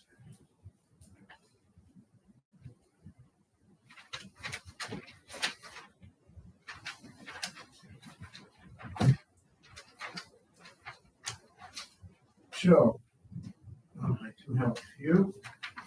And looking at what I think to be the northeast corner, which is on your sheets, A1A. It's in the area of the future ADU location. And with regard to Mr. Coor's concerns, it looks like the top of your wall adjacent to his patio is going to be 97 feet. 95 and 97. It steps 95 in. and 97. And his, I see also that you have, so they're roughly the same elevation as his patio. His patio is 96.38 it looks like, and the top of his wall is 101.1. So your wall is roughly going to be 4 feet Below. lower. Correct. Along that side. Correct, yeah. And there's a set on the next sheet, there's a section sort of shown. If you pull the paper all the way over past the sticky note so you can see it. Yep. You can sort of see I think I have his wall on there and our wall.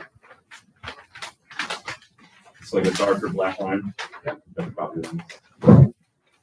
Okay, across the back, you have more walls across the back property line.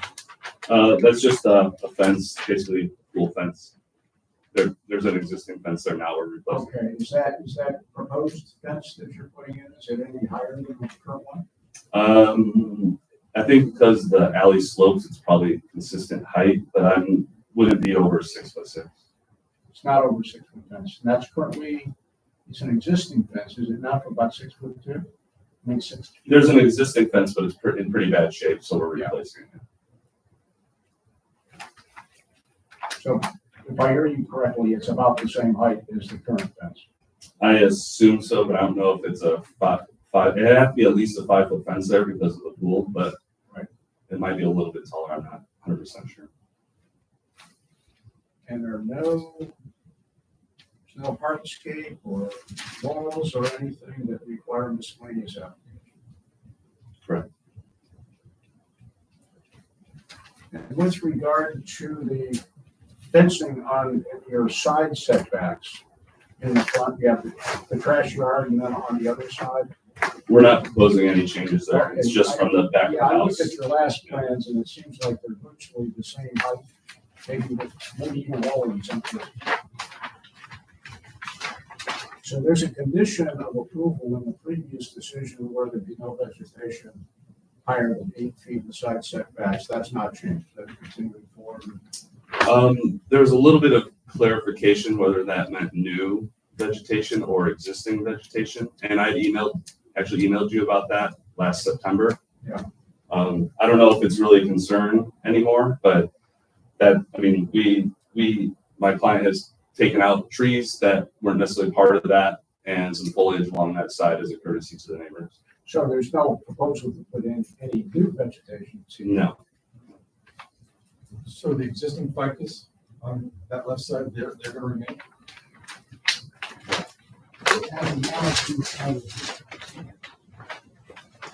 At the rear yard, No, I'm as of now, yeah. I'm not proposing any changes on this. And you're saying there's no changes on the fencing on that side? No, as of right now, no. The fence meanders on and off the property, so, I think that's why, Mr. Ring is here, to kind of speak on her behalf, but, it's not really part of the minor lot application. Fences don't need permits if they're under 6'6", so I think we can work this out. They can work it out civilly between each other, since it's not something that you guys actually need to. And my understanding is that there is a change with regards to where you're taking that tree out, you're not gonna have the fence go around the tree. I am not aware of that. That's not what I haven't proposed that on here. But if the tree's gone, I'd imagine we'd want to make it go straight. Okay, other questions for Mr. Johnson? All right, if none, we will go back to 5-minute rebuttal. We have 2 other speaker cards. First, Alan Rigg.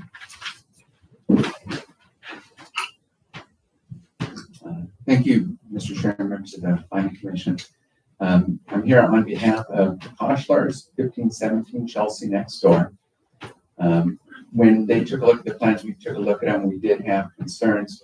You'll note that there's some significant hardscape in the setback adjacent to their home. And I know that historically, more recently, you've had significant concerns with that type of structures. It's gathering places in the side setback, which is supposed to be open space to keep privacy in the way.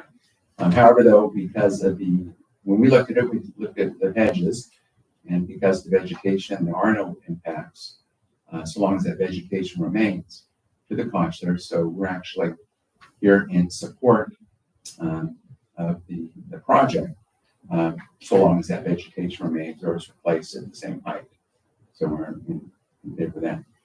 The one thing that I wasn't going to talk about, but since it was brought up, is the fence. And my understanding is we've had some other projects recently in which there's been significant discussion after the fact of what is actually on the plans and what is required to be adhered to. In one case, it was vegetation that was shown at a certain height, and there's a fence on another one that I'm currently working on. And so it is my understanding for the determination on a project on Chelsea, a different project on Chelsea, that there needs to be strict conformance to whatever is shown on that plan, whether it's vegetation or whatever it might be. The condition of approval states that the approval includes everything shown in the site plan, and it's everything. So we're, as he said, we worked wonderfully with them. And just to recall, the community development director that was referenced, there was some tough history on this project. I want to just make sure that stated that was with a different architect and a different project. We worked actually very well together with Mr. Campion and Keith, and brought you a project for the exemption process that you really just rubber stamped. So it's probably one of the better processes I've seen here. So we want to work, we'll continue to work cooperatively. We just, we're in support of the project and because of the hedge at the height that it's at, and we're sure that it's going to continue to be at that height. Thank you. Okay, let me see if I understand. Is your point, Mr. Rigg, about the fence on the west side that kind of bows in on the applicant's property? Correct. And what you're saying is you're saying that if we approve the site plan, we allow your client to acquire that strip in the back within the fence. Am I hearing you correctly? Not that they're acquiring it, but there's the sensitivity in that area is because that the large vegetation that runs along that rear property line, if a fence was placed right onto the property line, it would require the removal of quite a bit of that vegetation. The sensitivity also is that there's other projects that I'm working on that did get approvals, that we are working with staff, and some determinations have been made already that whatever's shown on the site plan, the detail on it is part of the approval. It's not just the house, it's the details that are also there. So, and people need to be cautious what they show or don't show, because it's part of the approval. It's part of how the neighbors look at the project and whether or not they support or approve it, support or oppose. Okay. Understood. Other questions? Okay, thank you very much. Tom Zuboff.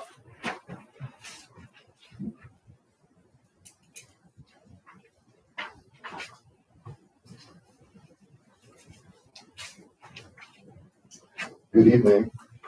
I think I heard that there's no grade changes adjustment here, but I want that to be checked. Does the application for this increase any part of the grade height in the side setbacks?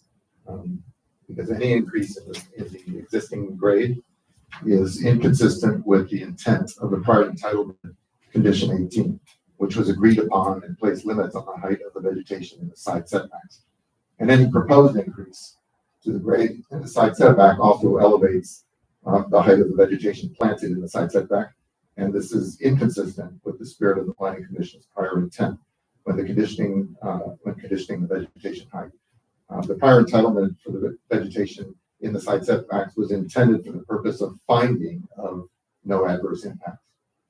The code states in the setbacks that any wall, fence, or structure should be measured at 6.5 feet from the natural or existing grade, whichever is lower.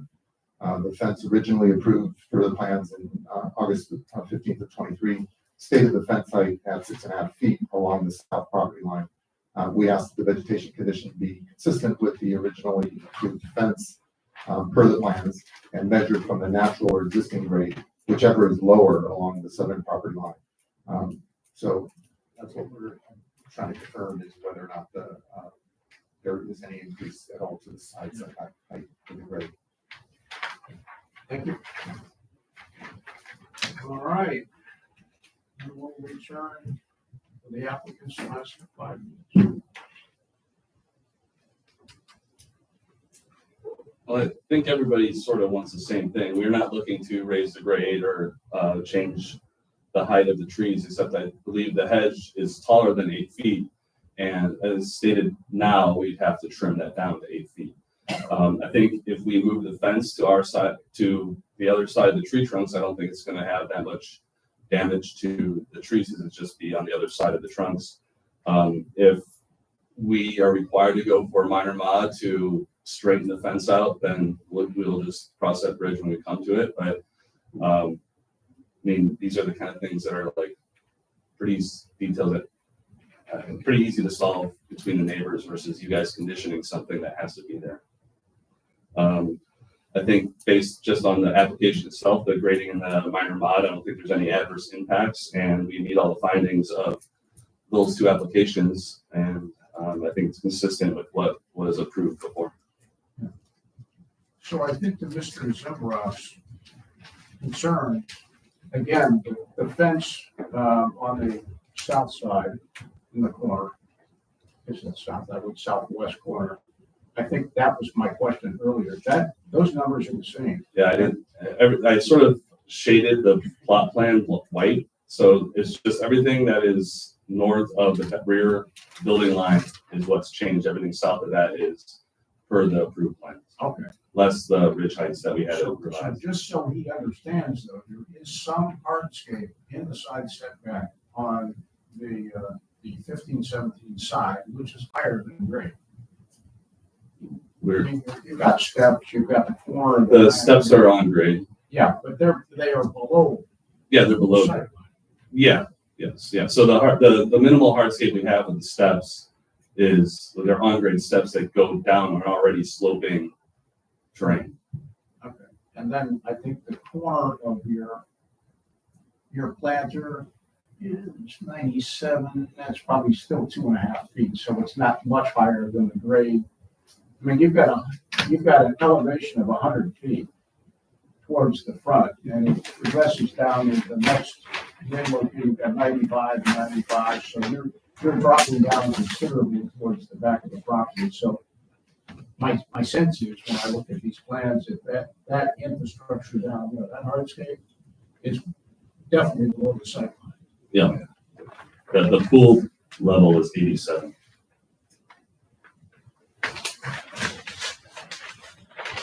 Any other questions for?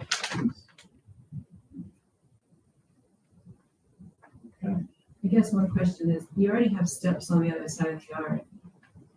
So I guess the question is, do you need them on both sides? For circulation, I think it helps. The Keplers next door have stairs in their side setback that go down one side, and they have stairs like we've designed on their west side. And they also have hardscape in their side yard and rear yard setback. So it's pretty much the same sort of layout that they enjoy that we're trying to do too. Mm-hmm. And shifting it a couple feet out of the setback isn't going to change any kind of privacy concerns. There's not a gathering area there. It's super minimal hardscape. Okay, other questions for the applicant? None, we'll close the public hearing and we'll begin our discussion.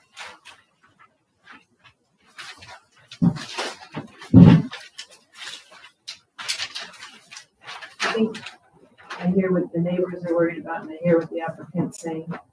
So to me, what I do have an issue with is the wall and the easement. I think it's a big property. And they say, keep things out of the setbacks when you have a big property. So putting it in the middle of the easement, once again, that's to say yes or no, it's the purview of PHA, but we do have a right to say if we think things are too much or not. So I think that's one thing. The other thing I find interesting is that everyone says about how we have these rights to these walls. When I read that after you've got an entitlement, and I read the code 1740.010, it says that if you wanted its minor modifications to a previously approved entitlement. And therefore, if you have previously approved, like this one and many others too, then you have to follow that. And it says that specifically that it can't go, anything you're putting in there can't go against what the entitlement, the purpose, the intent, what have you, to be approved by over the counter or by the drafter. It can go to the planning commission. So I think that's possibly why, because that code is very clear. It says placement of walls, fences, and structures. It says relocation of improvements other than buildings on the property, provided that the location is not in the setback. So things in the setback are supposed to go to the planning commission. So I just think we have to be clear that there's not this entitlement, i.e. in 18 it states to not have issues about a wall. These are the heights, i.e. 6.5 feet inside setbacks, 42 inches in the front, etc. So that's one thing. So to me, I'm uncomfortable about that wall adjacent to the cores. The cores were required to put theirs out of the easement. A lot of us have been required to that over the years to do when we have larger lots. So I have looked through that already. I think with some of these other things, when you do start changing the grade here some, because when I read some of your numbers, the grade is getting raised over for these steps, which I understand because you're raising the backyard up.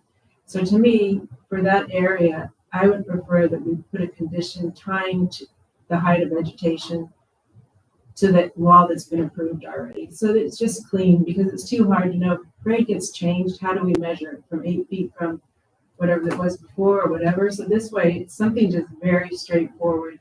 There's a wall that was approved there. So we could say, adjacent, condition that the vegetation in that area is to be maintained at or below a foot above the wall, or whatever it is, because that gives you something that's visual. Typically we do the eaves. This is a gable, we can't do the eaves. So trying to find something like that.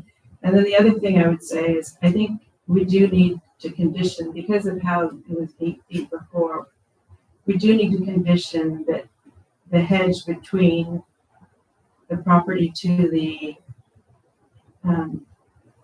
west and this property is to be maintained at the existing height.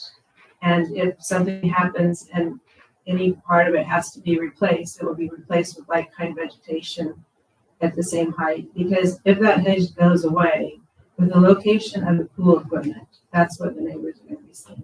It's just, they're going to look right down into there. So I think it needs a few tweaks, but I don't have a problem overall. Yes, I would prefer those steps weren't in the easement over there, but it's kind of a nice layout. So, and we're hearing that the neighbors aren't against it. People do have steps in the side setback. So but I think we need to put parameters, because everyone says, later we can talk about things, and then it just gets difficult. So if we just put these simple things in, for me, I'd be comfortable to approve. Yeah, I think I'm generally in support of the proposal. I don't really see the concerns of the cores. I understand that it's a little complicated, the plans are complicated, and it took a while to figure out, but I think the proposed wall in the northeast corner, I think is significantly below the existing wall that the Coors have. I think that was a concern of theirs. And I think also a concern of theirs was that the rear fence or wall not exceed significantly the current height. And I think that's the case as well. So I'm not getting a sense that we have a problem on that side. The original fencing in the front is the same height, certainly on the southwest side. And maybe with a few minor tweaks, not to exceed a half a foot less or plus on the right, on the east side. I think there's no additional problem there. We're not getting any increased height in the front that might deter view. I don't believe that the infrastructure in the side setback is a problem, but I think we need to make clear that simply because we are approving the site plan, our understanding is that the final say of whether or not infrastructure is placed inside the setback, other than things that come before us in miscellaneous applications, really the province of the home association. So nothing that we say should be construed as surprise. Our granting approval of that infrastructure, you're going to have to deal with that with the homes association. The other issue I have is the tweak in the fence on the west side by 1517.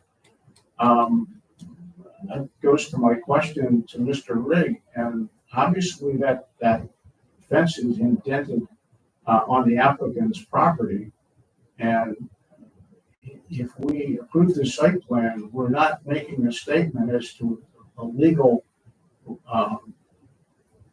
ownership of that property on the side, on the 1517 side. You're not granting any legal right to that property. I hope that's understood. If there's an issue as to whether the survey's got to govern as to where the legal ownership lies.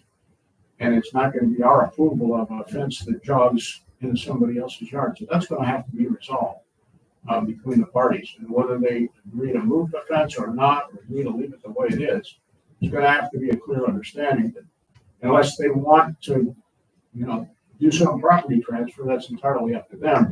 Anything we say here by allowing that fence does not answer that question for you.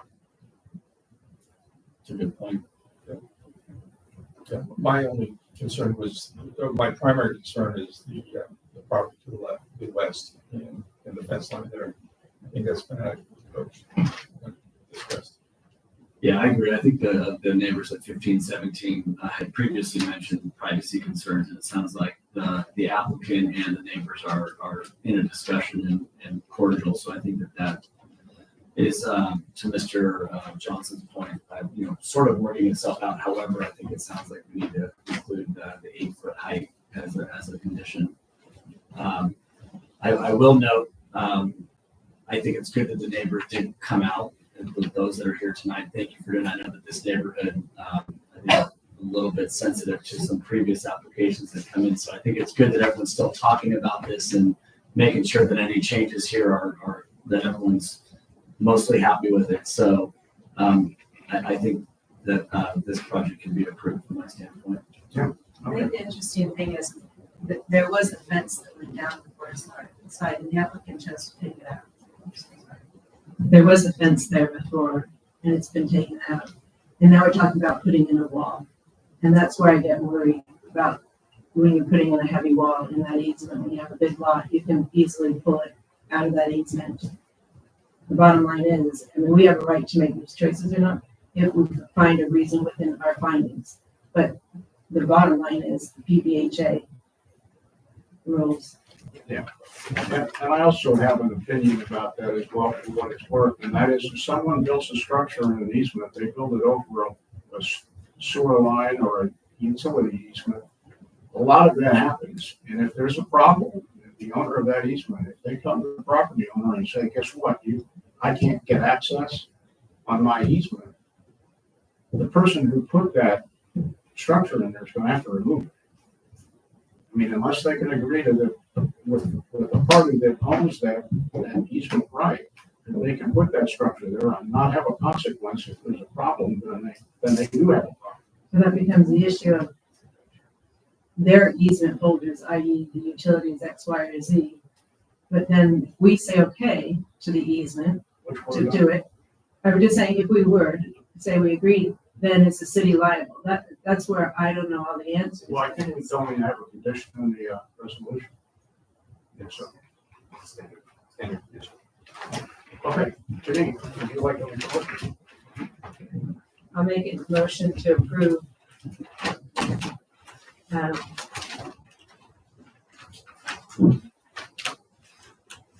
Mod O21-24 and G O13-24. Minor modification and grading permit applications for rear yard hardscape changes to a previously approved project at 1505 Chelsea Road. With the following conditions. Vegetation in the west side setback to be maintained at a maximum height. Now, This is current vegetation. this is all vegetation, because we talked about all vegetation before. Are there trees over there? No, they're gone. They've been removed. All the trees on the left side? In the side setback, they took out the one that is, we see on the footpath, the big one there. That's not there when I was out there. Okay, I didn't. And they're in the process of removing the one that the fence walks around. Okay. Okay. And I guess the other two are on the city, on the city. City property. City property. Okay, So, not to, how should we put this? To be maintained at or below 1 foot above the approved fence for resolution PCR 2003-0026. That's the resolution that has the condition, that has the fence that we're talking about in height. Number 2, the existing hedge in the west side setback towards the north shall be maintained at the existing height. If any portion of the hedge needs to be removed, it must be replaced with the like kind of vegetation at the existing height. And I'll leave alone that one involved the easement, because that's PBHA. do we have a second? Second. Okay, in favor? Aye. Opposed? Motion carries. All right. We will shortly move on to item 7, but this is 2101 Lucia Place, but let's take about a 5-minute break. Come back about 21 minutes.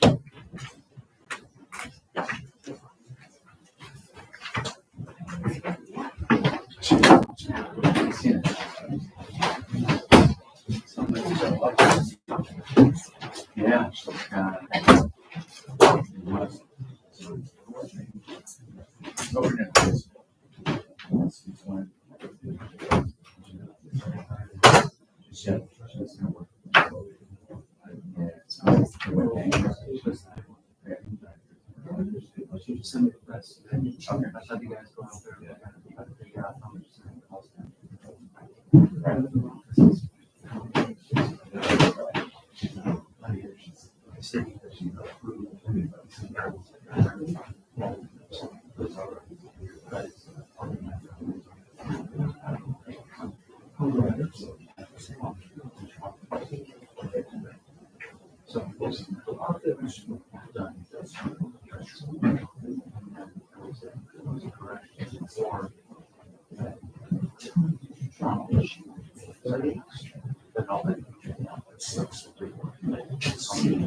Yeah, typically what we would allow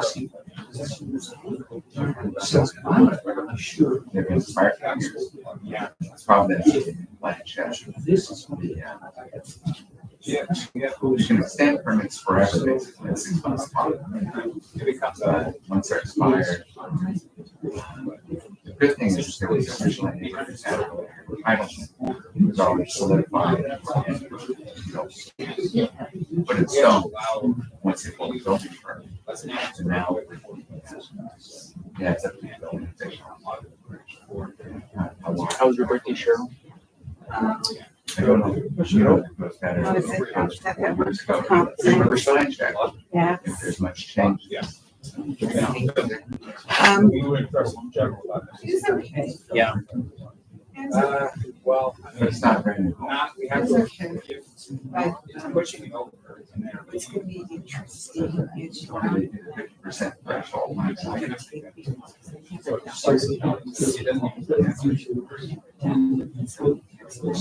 That's, there's. not sure how it is. You want this and Holly's like, oh, I look forward to it. He's the girl who's.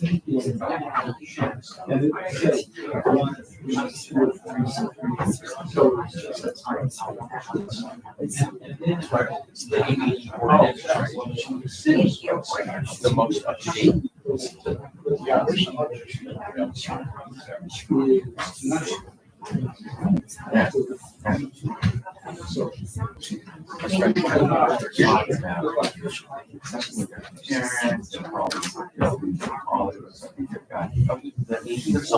There's sometimes, yeah, there's somebody going to like restricting for security. She just wants to build all this stuff, otherwise we let residents just have their own files. Until the next one. So then I was, I think we'll work something out tomorrow across the street with her house. I did it one day. So one property. He's gonna keep the ridge down. As best he can.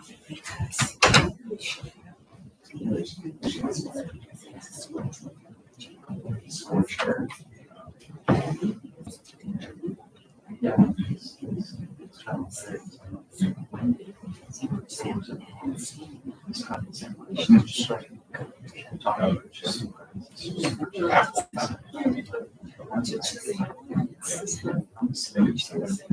She was telling me. What? She's gonna be up. Oh, Yeah. Yeah. You better not. Yeah. I know. No, he's not. He's not. I'm not doing nothing. It's too much. I can't do that. I've been hunting here for some. Well, No, but this is. where people- you guys are like, oh, you guys are this, but you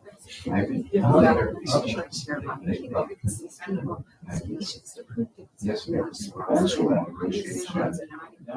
City attorney and staff. Project here. Yeah. 7 acres, sorry. Okay, folks, I think we're back to business.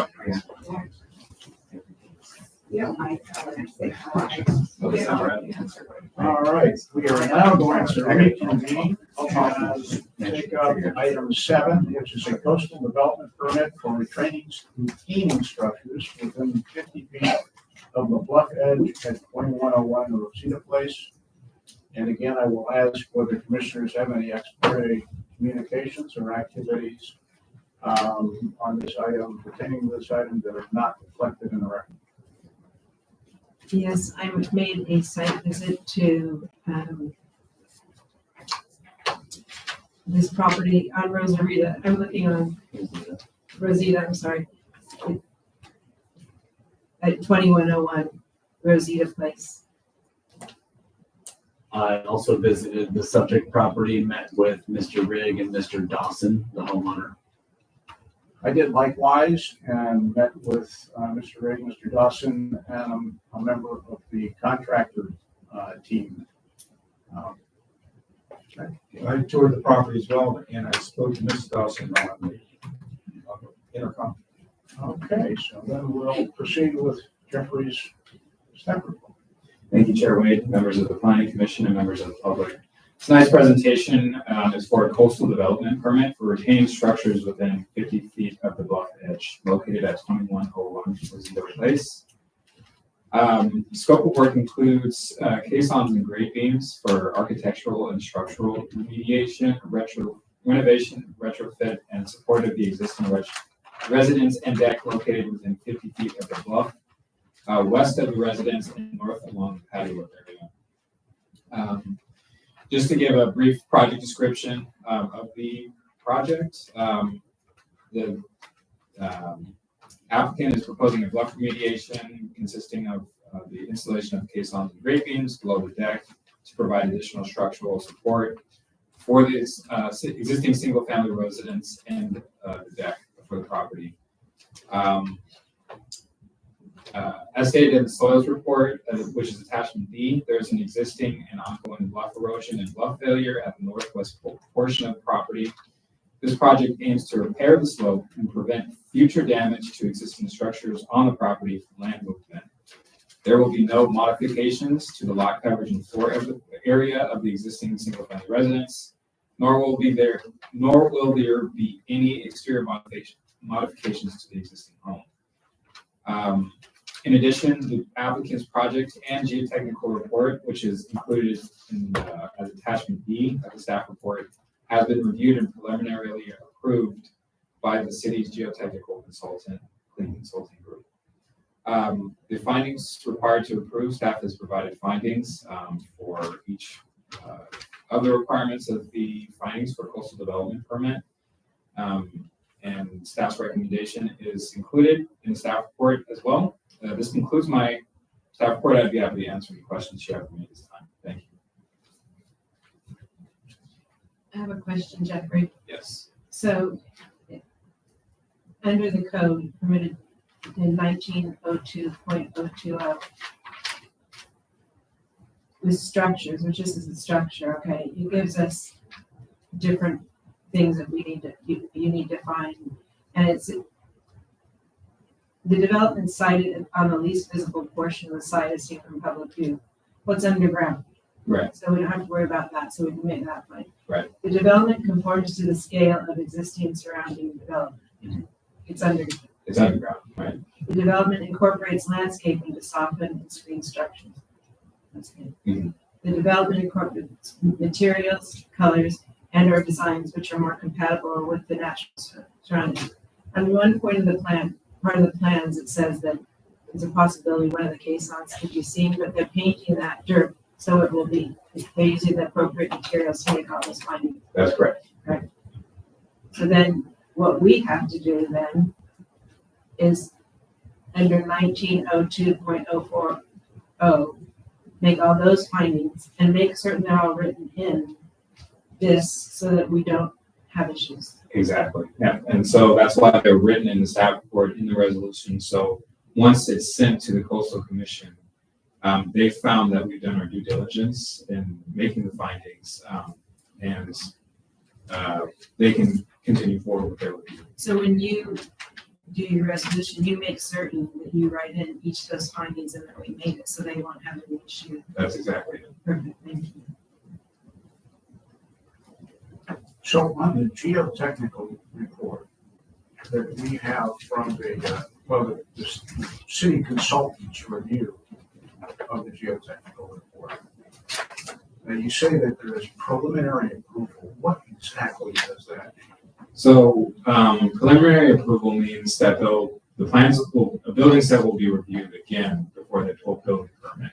And so the preliminary approval is pretty much saying that everything looks good at the standpoint. Our final approval will be given at the time they're pulling the permit to start construction of the project. So it's basically, and I take it that the consultant also provided recommendations as to how it should be done. Yes. So what I'm hearing you say is basically, as long as you build it this way, Mhm. and we approve it at the end, that you have constructed it in accordance with our recommendations, then it will be approved. That's right. Any other questions for Jeff? Yeah, I have a question for the city attorney, actually, Marco, if I may. Just being aware of the other unrelated land movement, a couple properties down from this, and I understand that may or may not be in litigation with a number of different entities, including the city and neighboring cities and the county and whatnot. What kind of other liability is Palos Verdes Estates sort of facing with this if it's approved? Are we falling back on the consultants and the geotech and all of the professional approvals? Is that shielding the city from future liability if something were to happen? To be completely honest, I haven't consulted with the city attorney on any other ongoing litigation. My involvement with the city is limited to planning. And so if your question is approving this, whether there would be liability on the city, I'm assuming there's some indemnification language in the approval, which I'm assuming would be the applicant would indemnify the city if there were any liability. Correct? There's indemnification language included in. I believe there's a condition of approval that would require that. I didn't double check on that though. Yes. Which number?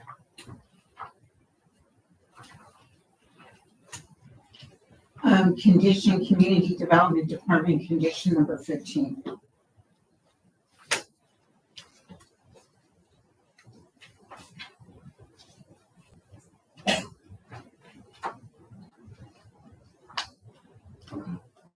And does the property owner need to show, I guess indemnity, you're an attorney, I'm not, but. All right, I think I'm okay. I'll read through this. Thank you for that. Okay, other questions for Jeff? All right, hearing none, we'll open the public hearing, and I have one card on behalf of the applicant, and that's Mr. Ray. Thank you. Good evening. I'll start before the PowerPoint comes up just to answer a few questions you just discussed. The indemnification provision within your conditions of approvals on every project you approve. I've seen it only used twice in the last 24 years, and it's both been with lawsuits over your approval, the planning commission's approval of projects. And what happens consistently is that the applicant who got the approval tenders the city's defense of the project, so they actually pay all the city's attorney's fees and take care of all that. Second item is regarding the geology report. I've never liked the way that they call it a conditional approval, because when you take a look at the actual sheet, it says the project is approved based on certain conditions. The only condition on this one was that we provide as-built drawings. So it really is a conditional approval as opposed to a preliminary approval. So anyways, with this project, good evening. My name is Alan Rigg. I'm assisting Ed and Marcy with their application. I appreciate all the detail in the staff report. Coastal Commission looks at these closely, and we'll have a more solid approval with all that. Next slide. I do not know of a more historic home in the city than the Olmsted residence. Designed in 1926 by Hunt. It was built for Mr. Olmsted. He lived there for many years. And our proposal is to stabilize the bluffs and correspondingly protect the home. Next slide, please. Here's a site plan with the major grade beam shown, just to kind of show where it is. It's a large site, but the building is close to the bluffs. And so the work needs to be between the home and the bluff face. Next slide, please. Trying to clarify what's actually in the plans. On this exhibit, the grade beams are shown in green and the caissons are shown in red. The caissons go down into bedrock and are connected to the steel and concrete in the grade beams, together creating a wall down into the ground. So these are all built underground. They're all connected, and they create this wall structure to protect the home to the lower left. Next slide, please. Again, the grade beams and the caissons. A portion of the grade beams are under the cantilever deck supporting it. We believe that none of the project will be visible from the beach or ocean, but if any part does become exposed, it will be painted to match the surrounding color so it'll blend in. Next slide, please. As in your staff report, the city's coastal regulations have 5 specific findings. It's detailed in the staff report. In this finding number 1, the project must be found to be geologically stable and not visually obtrusive. As I mentioned earlier, the project is entirely underground, we believe, and not visible. with the sole intent to create stability. Next slide, please.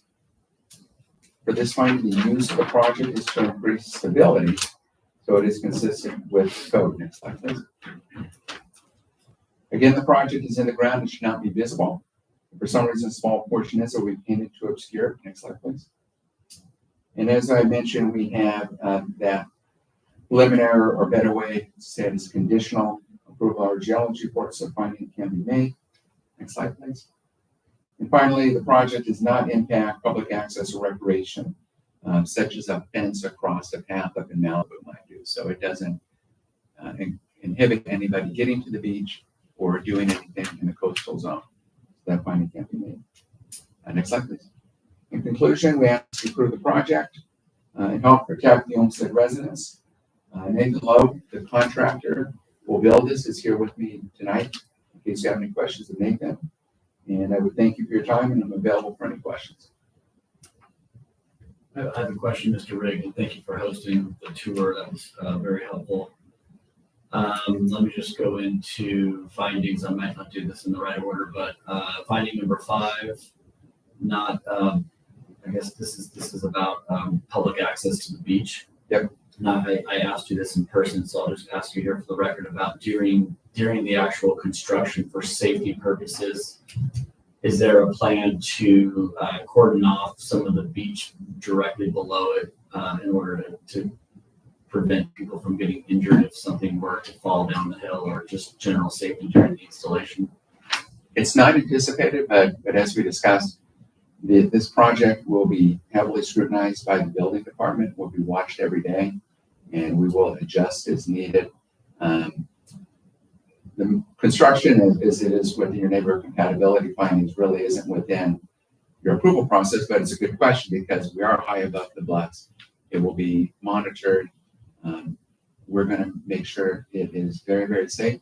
And if for some reason we don't think it's safe, or the building official doesn't think it's safe, we will figure it out at that time what to do. I'm not sure exactly what it is. It's a tough one. As you mentioned, do we need to shut down the beach? I doubt it. But within we've had, I think, 3 different meetings with contractors out there, making sure that it can be built and how to build it. And it's never been an issue as far as the construction safety or down below. Okay. I'm not sure I would take my family to the beach and walk by that day, to be honest. If there's that construction up above, I would be very concerned about it. And so perhaps that's something that you can get ahead of, perhaps. I know it's not your obligation as far as what you said. So thank you for that. And then number 2, I think, actually which one? Oh, visible. Sorry, number 3, finding number 3, the use will not be visible from any public viewpoint. It sounds like that's going to be true from the standpoint of the initial construction, but you did mention that if the bluff does erode and exposes one of the caissons, right, you'll paint it. Is that, did I hear that correctly? It wasn't so much if the bluff erodes. I think the bigger risk is we have a gunite wall that is underneath the cantilever portion.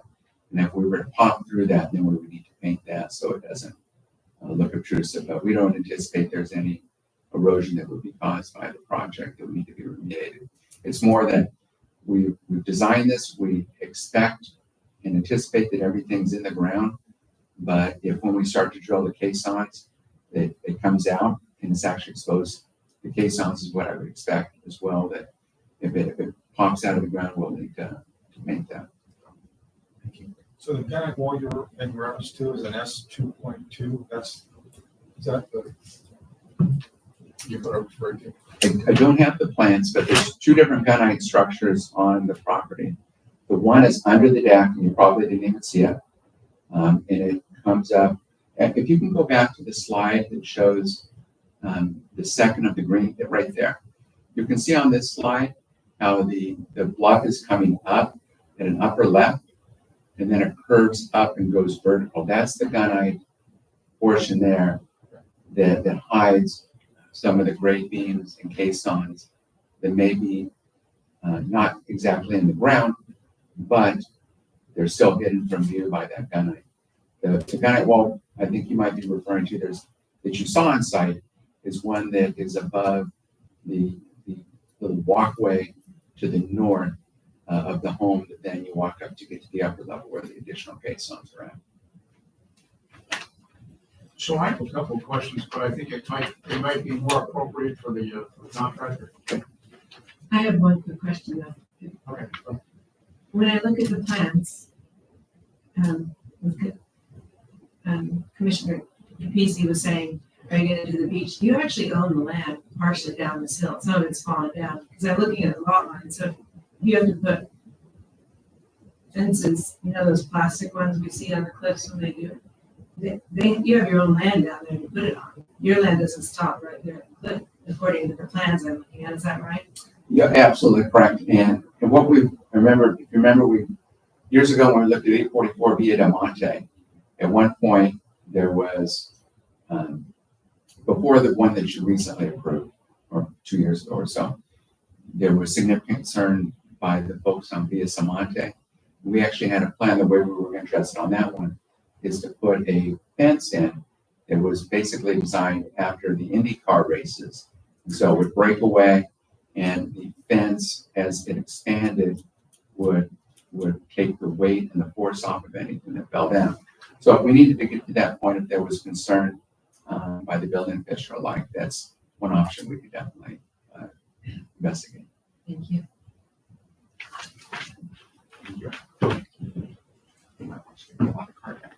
So my question is, can you explain to us in fairly simple terms, because we're not construction people, exactly how you propose to build this? What's your process? Sure. So there's 9 caissons to the west of the house, 5 north, and a little bit more inland. The ones on the lower section will start at the south end because we're already concerned about the stability of the bluff. Most likely we'll drill the first 2, pour them, wait for the concrete to cure, advance the drill rig, drill the next 2, and work our way north. So that we're stabilizing the bluff. So when you drill the first 2, you wouldn't put the steel in that area. You would wait until all the caissons are drilled. The steel would go into the caisson. Yeah. So it would be caissons go in, there's steel above it, and then the next caissons drilled, steel above it, that kind of progression. Which means that the process is going to take a while. Yeah. So how do you put the steel in? Do you insert it under the current There's going to be some tunneling, and there's going to be some drilling, and there's going to be into this from the outside of the bluff? from the outside coming in. Okay. Yeah, and then probably some series of some full penetration welds to hold the whole thing together as it goes together. There's some amount of rebar structure that's already in the deck that we've had x-ray that we're going to be working around. So we've got to make sure. So how do you get the beams out and under the deck? A couple of different cranes working together. So I guess my concern is less with the upper area, the 6 caissons above. It's the part that's cantilevered right now over the top of the bluff. And, you know, I think what I'm hearing also is my fellow commissioners have the same type of concern that I do, because you have the Malaga Cove Trail right below you, for sure. And you have the coastline, the water surface. When I was there were surfers out, and there are people hiking on that trail. As there are every day around there. Exactly. So what I think my colleagues are saying, and kind of a concern I have, is how do you prevent? What steps do you take to make sure nothing goes over the top? So that would be tools, that would be construction equipment, that would be construction debris, that would be, if you're putting those steel beams in horizontally, you're disturbing the surface below that deck. I mean, you've got I think a high likelihood that something's going to move and go down that hill. So you're right in that the 6 caissons that are to the right on that slide are pretty far back. Yeah, those I'm not really I'm much not of so an issue concerned with about those. I'm concerned The about ones on the area top of that's the slide will be starting in kind of the bottom left-hand corner as you're looking at the slide and working our way out. The caissons themselves are actually pretty far back from the edge of the deck as you look at it right now. All of those will be dug with a bucket auger Yeah. With all the soil brought up onto the deck and then pulled back, so that there's really not a risk of any of that soil ending up down.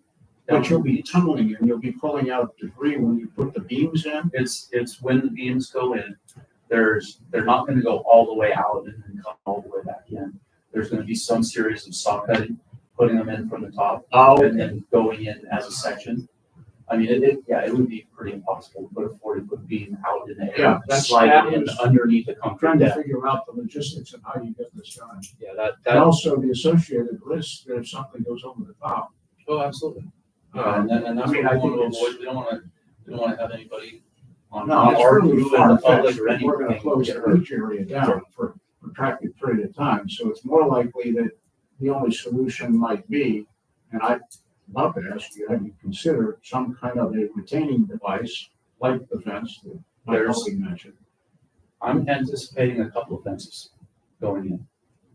Yeah, temporary fences to stop anything that may or may not roll down. And this I would mean, be hopefully that's not ever gonna happen. over the edge. Well, Yeah, but we take precautions. you never know. Sure. Okay. Yeah, and all of this will be enclosed with various systems of netting while we're working.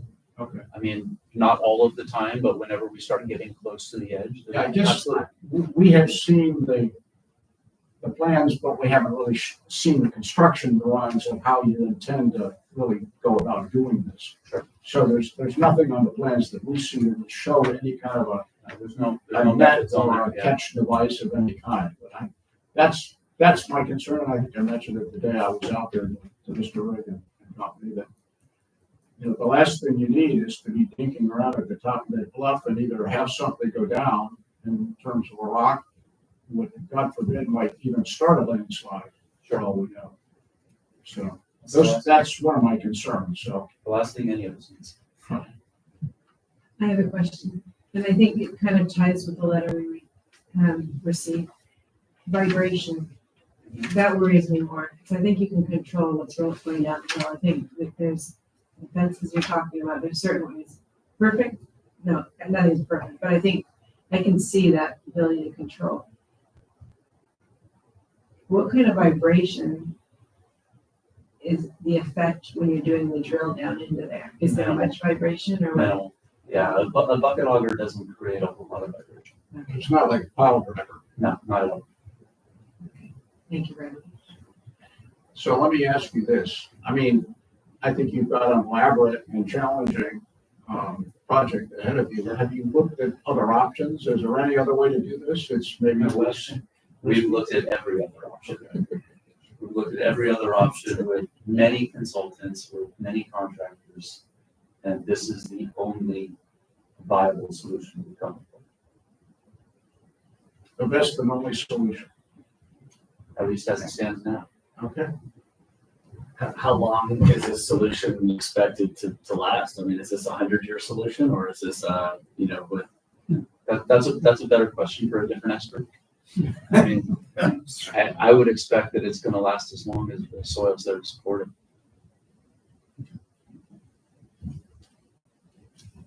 Okay, let me add it back to me again. When would you anticipate doing this construction? I mean, we've got a rainy season coming up. You're not chomping at the bit to get out there during. Now, the idea would be to have all the paperwork and planning in place to be able to start as soon as the rainy season is done. Okay. And I kind of follow up to that, how long would the project take? This is probably a 3 to 6 month project. So rainy season ends in April, summer starts in June. Busy season at the beach. Yeah. Just pulling on the safety thread still. Okay. Any other questions for the applicant at this point? You'll have your other 5 minutes. Let's move on. I do have a card from Daniel Ford. Sorry to make you stay so long, but we're here and we're keeping you company, so you're not home anyways. But thank you for your patience. Yeah, thank you. Actually, I'm on the board of directors at the condos that are just on the other side, just on the northern side of it. And you probably know why I'm here, because we had a major landslide back in December 9th, 2022. All right, so we have a neighbor in between the subject residence and our condominium complex. And on that residence, I mean, there was a major landslide. We were told by the city of Torrance, because we're in the city of Torrance, to do a survey. We found out, well, we're okay, at least our parking lot's okay, our bluff's gone, They said the city of Palos Verdes Estates was doing a study. It's like, great, will we get a copy of it? Oh, yes, of course. I contacted the city of Palos Verdes Estates. I've never gotten any report. I've been handed off here and there. But the thing is that whatever this report is, I think is going to help over here too. Because have any of you visited 2105 Rosita Place? No. This guy put huge trees on all around that property. Just today, I went out there and he's watering like crazy. I mean, there's this water pouring all over the place, which is probably the worst thing that you want to do on a subject property that had a landslide, And we're kind of at wit's end. Our view's gone. All these trees we've lost our view. I'm sure that, probably lost the view on the subject property when they look to the north. Something's got to be done here. And I heard a little bit of information that maybe there is something ongoing right now. What? Because we're at a loss. We really want to know what's going on. And we're in the dark. Okay? And that's So all I wanted to say. this is the activity of the neighboring property? Yes, 2105. Okay. Yeah. And it's probably affecting 2101. Okay. A lot of the erosion that they're spending quite a bit to mitigate is probably coming from that other property. But we don't know. We haven't seen a report. Thank you. All right. You might be, did you come up to the counter and talk to any city people? 'Cause I called, yeah, where do I go to get this report? Cheryl, you probably haven't, right? You have the report? I think it's been a dealing with, Public Works. I will reach out to the Public Works Department regarding, a report. The best thing to do is, are you able to come, to the counter between 8 and 10? Tomorrow? Tomorrow? Yeah. This will be- Sure. The counter is right over here, right? Yes, yes. Yeah, that's the counter. As you go out the door, it's on your right. Okay. Now, tomorrow you might between 8 want and 10. to, if you're available on Thursday, because Thursday, the city engineer is at the It's city even better. Thursday's even better. versus Wednesday. I'd be afraid you might waste your time, Okay. Thursday between 8 and 10. 8 I'll and be 10. there. Okay. because I will be here too. That might help you. And thank you for coming and thank you for your patience. Thank you. Okay, I don't have any other speaker cards on this item, so we'll ask the applicant to come back. You have 5 more minutes. Thank you, Mr. Chairman, to the Planning Commission. 2 items to address. The first in regards to the subject property next door, which I've done some investigation into before the landslide happened. It's quite a distance away from us. There's an entire canyon in between us. And so I wouldn't associate any geologic of what happened over there. I investigated it when I was working for the property owner at 2101. And we saw, and the geologist looked at it, there's no connection at all. So if anything, by stabilizing the bluffs, we're making everything stronger, there'll be less erosion. To address your concerns about the construction of the project, I would typically say, and I think that your findings are for the built project. It's not so much for the construction. But with that said, we would offer, as with like in 844 Via Monte, is we would offer, if you wanted to put a condition of approval on the project, that a construction safety plan for the block below be submitted and approved by the city prior to construction, I spoke with the contractor. It's something that he's already thought about. We put that together, and if that helps you cross that bridge, that this is a good project, we want to save as well. And if you want to see a formal plan of safety, we're happy to do that. Great. And that's why. Any other questions for the applicant? Okay, we'll close the public hearing. Bring it back to us. I have a question for staff, back to the other Paseo Del Mar project that had the similar type of stabilization that I believe we approved maybe 8 months ago. Did that already get fully approved or no? By the Coastal Commission? It was appealed by the Coastal Commission because we didn't, they felt like we didn't make the proper findings. So it's been resubmitted to the new project. Will that come back for us? It will. Okay. And the way we approached it differently this time is with the consultant and providing more detail for all the findings. Exactly. Well, so we followed, we took what the feedback we've gotten from the Coastal Commission and made sure that all of the first the geotech report addressed all of these things, that our consultant was aware of these requirements by the Coastal Commission. And then also that the staff report addressed each one of those, the findings, I should say, within the staff report addressed each one of those concerns that the Coastal Commission had. Gotcha. Thank you. Okay.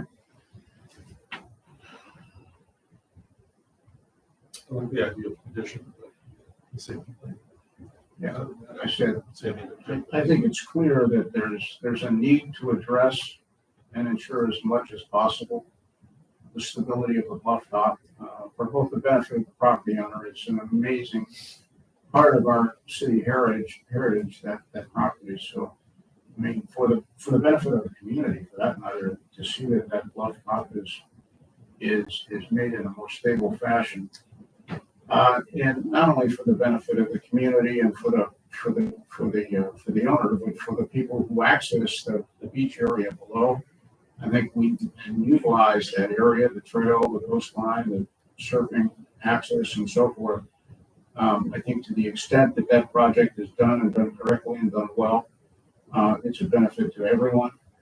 I think based upon the consultant's report, the information before us, I think that the options to address the problem have been considered. And I think what we've heard is that the proposed project is not only a reasonable and viable approach, but the only one that appears to work effectively.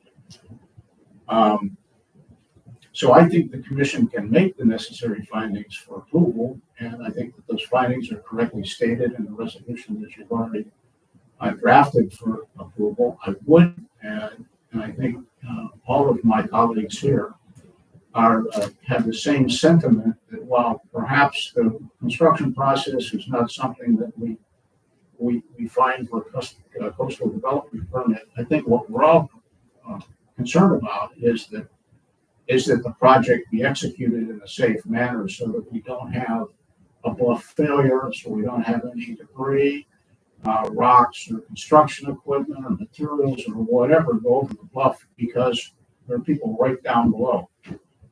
So I think we should add a condition to the effect that the contractor or the applicant develop a construction safety program to protect against these risks as well as other associated risks with construction, and present that plan to city staff for approval before permits issued. Otherwise, I'm prepared to find myself that the findings for approval for the coastal development project be approved. Motion. Any comments? I just think that we need to make certain that we state everything so the findings will suffice with the Coastal Commission, so this doesn't become circular. I think it's a good idea. The suggestion of a construction safety plans. I think that this is a beautiful property. It's been there forever. So to do what we can to maintain it is very important, but we just have to make certain that we don't create other problems. And I think that that's what we're hearing, we're not going to. I think that, once again, I just want to make certain that this is worded right and that all these little things have been done so that we don't have any further problems if we agree to that. So I would ask Marco, do we need, I looked at the city resolution, I don't have a copy of it in front of me. But do we need to verbally recite all those findings? Or can we say that the resolution that we reviewed contains our findings? You can read any changes into the record and we can change the resolution accordingly, or you can say that the resolution continues. Okay.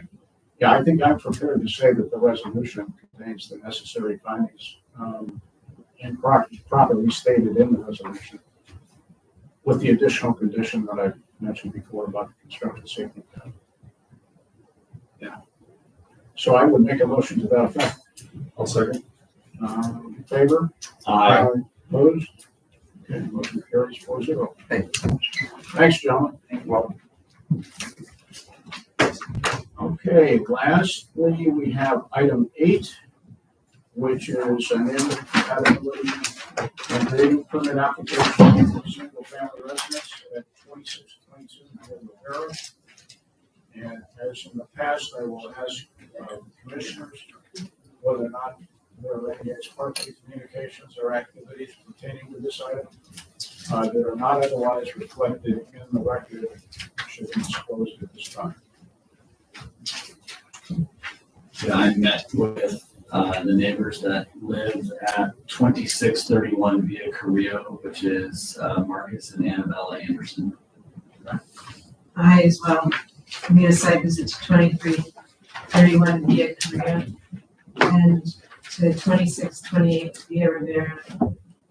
Neither neighbor answered for the house when I lived there. And I likewise visited the project site on Via Rivera and also met with Marcus and Annabella, residents who live at 2631 Via Carrillo. I also visited the site and met with the Andersons at 2631 Via Carrillo. I also went to Reyes at 2624 Via Rivera. There was nobody home, but they returned. I left the card and they called me back, and I talked to them today. Okay. All right, we'll proceed with the staff report. Thank you, Chair White, members of the Planning Commission, members of the public. Tonight's presentation is for a neighborhood compatibility and grading permit application for a new single-family residence located at 2622 Via Rivera. The scope of work includes a 2,698 square foot first floor, a 702 square foot basement, 573 square foot garage, and then separately a 475 square foot ADU, which will be reviewed at staff level or ministerially. All of this is located on a approximately 9,058 square foot lot. The proposed total floor area is 4,002 square feet with a maximum of 4,467 square feet allowed. The proposed floor area comparison is at 137% of existing homes within 300-foot radius. And the proposed floor area ratio comparison is at 159% of average floor area ratio of existing homes within a 300-foot radius. The proposed total building coverage is at 29.8% with the 30% maximum allowed per the municipal code. Proposed total lot coverage is at 63% with a maximum of 65% allowed by the municipal code. The proposed maximum building height is 15 feet from an intersecting natural grade elevation of 103 feet of elevation. As far as grading is concerned, the proposed cut includes approximately 1,090 feet of cubic yards. And the proposed fill consists of 25 cubic yards of fill. The findings required to approve are outlined in staff's report. As a staff's recommendation, this concludes my report. I'd be happy to answer any questions you have for me this time. Thank you. Question, Jeffrey, the 63% lot coverage, that includes the proposed ADU? So the ADU would not be included in this lot coverage requirement. So In the requirement, 63 number doesn't have that? the 63 number would not be, I'm sorry, let me step back. The ADU would not be included in total lot coverage.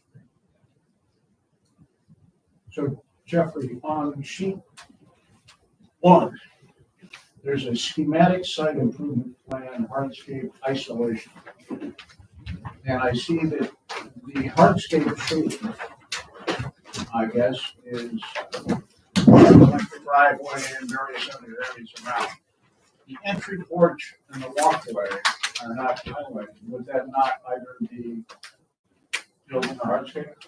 It would be hardscape, so it should be included, honestly. Okay, and as I look in the back, we have the pool deck and the spa deck. And the barbecue is sitting on something, I don't know what that is. I think if you look online, you can see the colors. Okay. Because it's really hard to tell. Are they included or not in the hard? Well, theoretically, everything that's shaded a color, I would assume.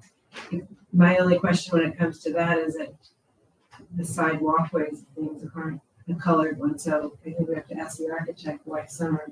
Okay, Yeah, so let's just do that. Yeah, we can't, no, I was gonna say on the plan, the steps walking up to the residence are highlighted, as well as the pool and hardscape areas behind the pool.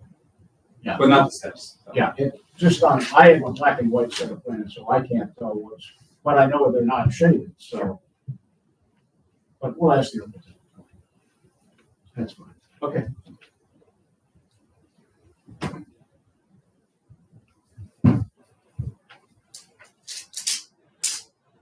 Okay, that's an introduction. My name is Chris Henderson, 24/7. Please speak in the microphone. Sorry, you have terrible audio here. I'm sorry, but Just speak in the microphone, please. yes, sir. Okay. Chris Henderson, I'm the architect, 2417 Sunnyside Ridge Road, Rancho Palos Verdes. The question pertaining to the entry porch and the steps leading up to it, I believe the observation that you've made is correct, that the entry porch and those steps were not included in the overall hardscape coverage. Okay, and as long as we're talking about that, how about the spa deck and the pool deck? I'm certain those were included. I think where we're at a disadvantage is that the blueprinters cannot print in color. Okay. And we are, well, did Commissioner Medic mention that the drawings can be viewed on a laptop and you can see the colorations? I'm certain that the patios around the pool and so forth are included. So the driveway is a purplish, okay? The footpath going up to the entry porch is orangish, roses. And then the entry porch and stairs is a pink. And then there's a patio in the back that goes over the ADU and what have to the wall, which is a pink.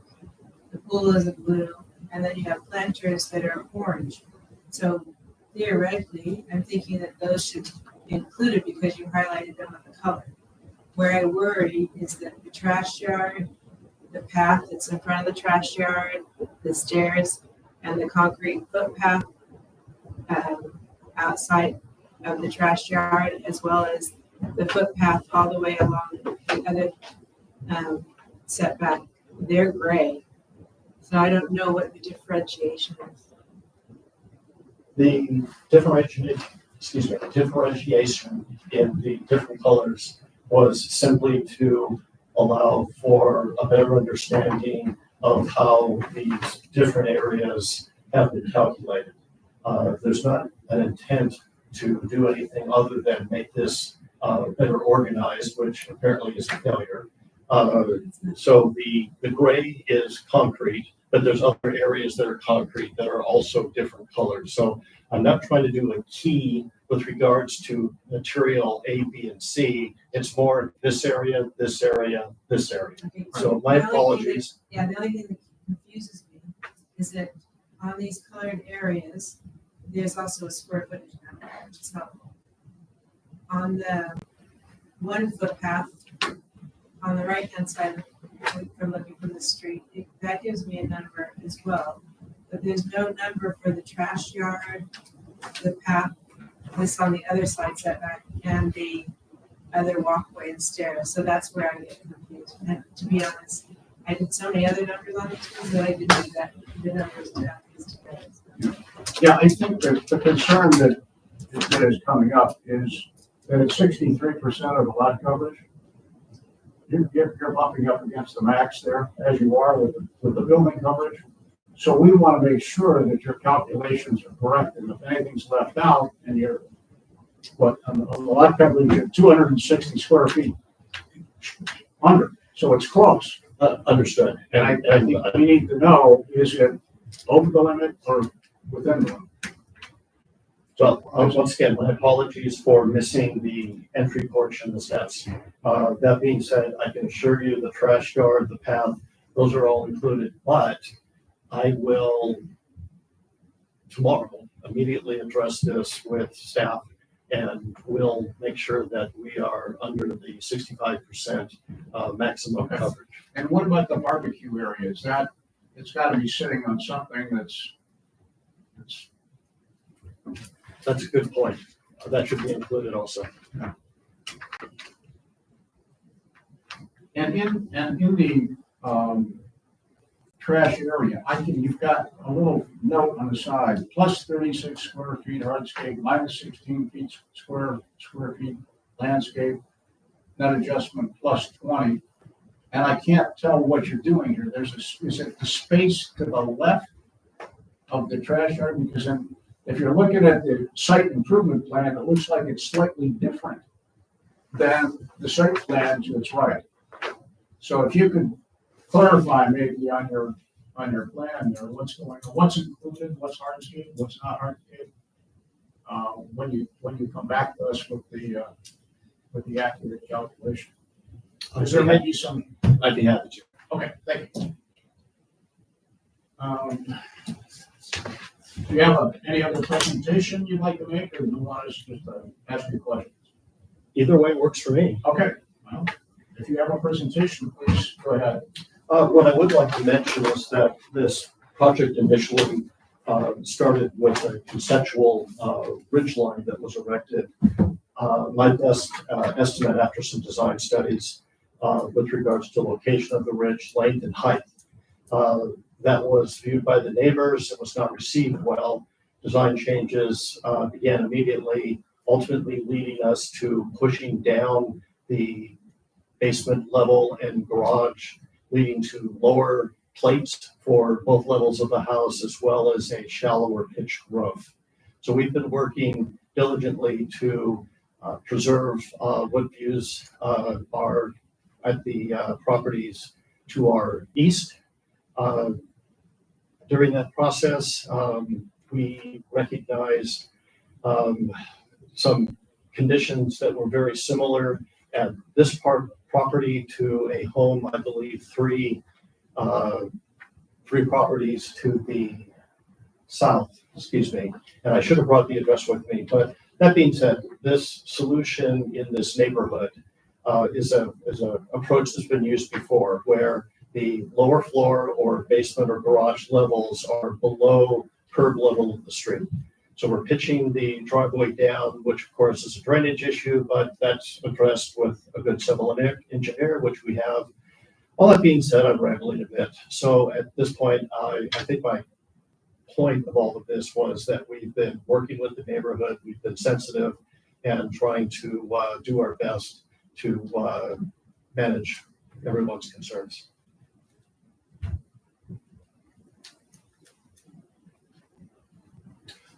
I am ready for questions, or I can Okay. sit down. Well, I have a few. Looks like in the front setback, you have a wall on the north side at the north property line and the south property line, which extends into the front setback. And you have two pilasters in the front setback. Do those features, do those structures? Those are necessary because of the topographical difference between the property to the north and the applicant's property. Specifically, the entire street in this area slopes from Via Rivera up to the east, and we're doing the opposite. We are pushing the footprint of the basement / lower floor down, garage. Down. So almost immediately I have an issue with regards to differential in elevations, and that required at the beginning a small curve, and it slowly grows in height as we push down and the existing topography slopes up. Okay, just, my question is, what is the height of the structures? Is it less than 42 inches? In the front yard, yes. Okay. As measured from natural or existing, whatever's lower, because it's in the setback, correct? Not as measured from natural grade, as measured from existing grade. Okay, I think for code you can have staff, but I believe in setbacks, the code is natural or existing, whichever is lower. Fortunately, existing and natural is quite close, but I'll have to verify and will make what adjustments might be necessary. So it looks like the ridge line, the main ridge line is about the same height as the existing one. That's correct. Has it been raised at all? Has the height of the building or the ridge lines been increased? If so, by how much? The main ridge is 6 inches taller than the existing ridge, approximately. Okay. The footprint of the building, if I may just a little point here, is further back so that when the string lines are erected, the perceived view when you're looking down at the house is closer to you. So the view obstructions are the same. So effectively, it's the same roof, it's in a slightly different location. So the net impact is no change. Yeah, I can see that the ridge, it appears as though it's slightly higher, 6 inches seems consistent with what I observed. But I noticed you made it rather than a hip ridge, you made it a gable ridge, which kind of creeps into the views of the neighbors in the back. Is there any possibility you could move back to a hip, that main ridge line? The answer is yes. It's not consistent with the architectural character of the home, but the art jury certainly understands when there are concerns, as you're bringing up, to change the. You're referring to the main mass of the house. Right. It To a depth flows, design. yeah, it's the north-south ridge, the main ridge. Yes. So yes, that can be done. Because my sense is that with the change to a gable ridge, that's where the neighbors behind, at least the neighbor that I visited, are that fact alone just tends to impact their scenic views a little bit, just at the edges of the building. And also because the building has been shifted somewhat to the south. Correct. I did speak with Mr. Anderson in the lobby earlier tonight. And yes, I think moving to a hipped roof design for the main mass of the house would be something that he and his family would appreciate. I know he's going to be addressing you shortly, but yes, that's a modification that we can make. Okay. Now let me just ask you this. It looks like, looking at the silhouette, there appears to be a second chimney silhouetted on the rear of the house towards the south. That's right. There is.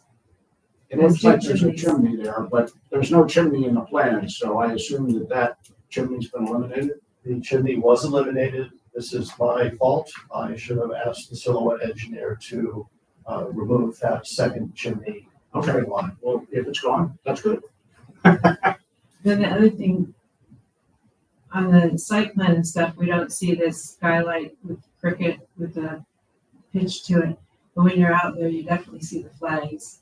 And the flags appear, peak to be higher than the main ridge line. But when I look at the plans, there's no number to tell me how high that is. So if you look at the roof plan, I could be missing it, but there's no call out on what the ridge is for there. I'm sorry, you're questioning the height of the skylight or the height of the? Right, the height of the skylight, because the skylight looks like kind of an abrupt dormer that's really wide, so it comes up. Jeffrey was kind enough to phone me this morning and discuss this. What we're illustrating on the roof plan is simply a drainage tent. It's behind the skylight. It's to facilitate water moving around the skylight.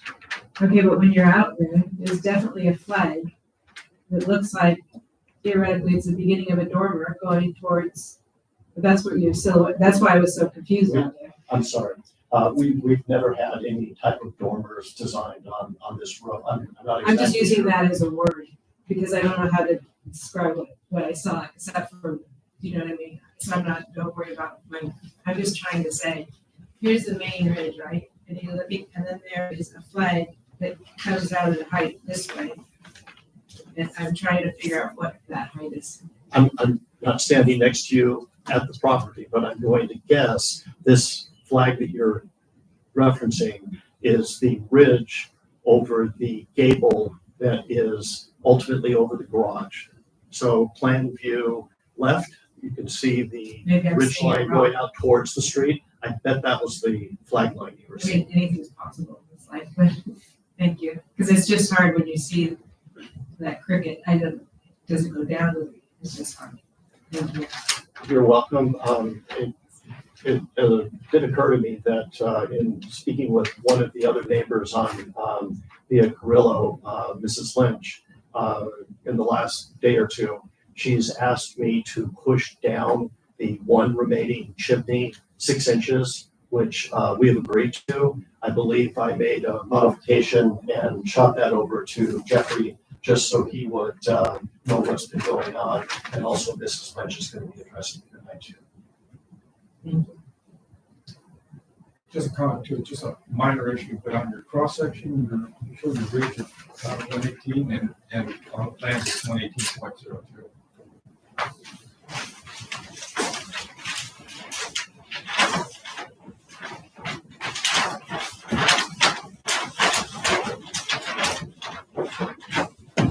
Cross section. Roof. Sections 18 and C. Oh, I'm sorry, all, On page one, on sheet one. and what, I'm sure it was referencing your ridge on on that property is 118, yes, and on your plan, your ridge is at 118.02.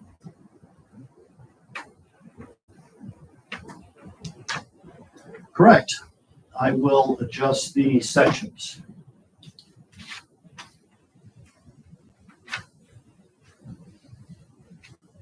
My apologies.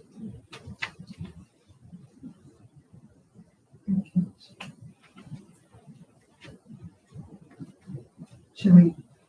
We don't have any position. I'm okay. I don't have any more questions. or You anything. want to address any questions about the elevation of the floors and the basement? Oh, yeah. Okay. Okay. Well, a couple of things remind me of that one. There's a lot of grading going on in this. I understand because the garage, okay? But there's grading underneath the long wing that goes to the back of the lot. Do you know how much extra grading you're doing to grade out all below there? Because it's just a lot of grading. That's one of our findings. So I'm talking about the wing that goes, I always have to look the directions on these plans. I would say that it's on the south side, you know, how that wing now goes almost back to the setback. Yes, Underneath there, that's graded out. That's the bedroom wing, and what grading is being proposed there is relatively minimal. This is a raised wood floor framing solution. The joists do require clearance above the adjacent, the grade below. We're basically at the existing elevation of the current pad with the finished floor. That being said, we have to make room for the structure. Since the other side of the house is, the main floor is above the garage and above the ADU, the framing system for the floor wants to remain the same from that two-story type of condition to then the other side of the house. So there's minimal grading being proposed to provide both the crawl space necessary, but then also we do have the pool equipment underneath that portion of the wing. And to do that, we also have to do a little bit of grading so that we can get the clearances necessary so we don't have any issues with regards to fire. That brings up an interesting thing.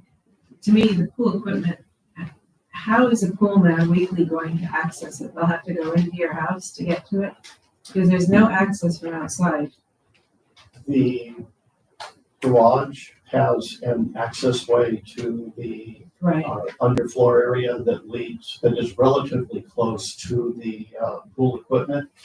I can tell you that this idea, which I think is a very helpful solution with pool equipment not being allowed in setbacks, this has been approved by the pool contractor. He was involved with the design aspects of the pool and the spa and the equipment location. I can't tell you if he's also maintains pools. I used to as a kid. Sure, I understand less you want to be doing is doing a lot of steps. But when my client told me that she didn't want to hear pool equipment and that we really didn't have a very good location for it outside of setbacks, this was a pretty good solution. So very possibly pool maintenance will be a little bit more expensive, but it works well for the property and for the homeowner. Okay. And then in the garage, I thought the garage was just the two-car garage because I must be ignorant, but it looks like there's a wall between the back of the garage where it kicks out over to the right. So it doesn't have grade between the two lines. So does that mean that's not a wall back there? That is not a wall. If you look carefully, that's actually a dotted line representing a beam. No, I see it's dotted. That's what had me so confused. That's why I was asking that. Except I agree with you, it's dotted. Okay, so that area is open. So that means you go in there, okay? It's in either way. There's two steps to get up to that landing where the mechanical equipment is. So I did some numbers and the two steps appear to correlate with your numbers to 8-inch rise for two steps when you do the math. So 2 steps down correlate to 8 inches as well. So if you're basically going down 8 inches, when I look at your elevations, the garage is at 8.5 feet plate height. And then the plate height of the office and that hallway is 9.4. So number wise, I'm just getting confused.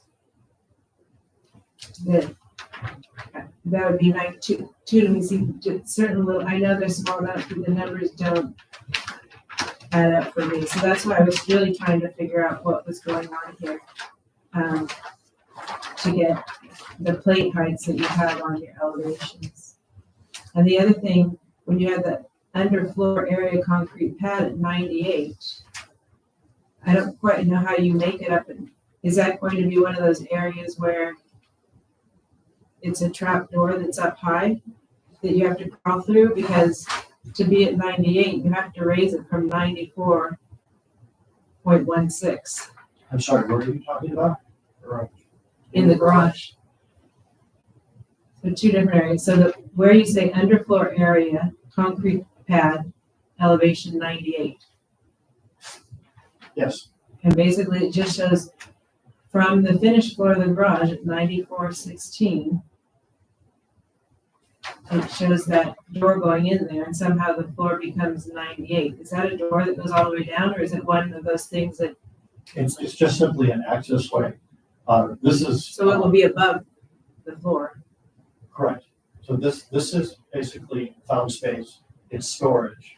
If it has ceiling greater than 6'11", I would have to consider it as structural coverage. So what we're doing is building up.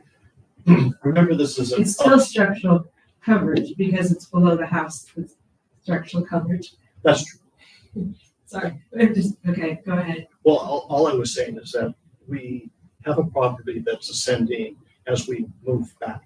So initially, we are, with the excavations we're doing, the house is quite a bit up above grade, like the exterior elevation on the west elevation illustrates. So where we have space that we have to have structural supports for different elements.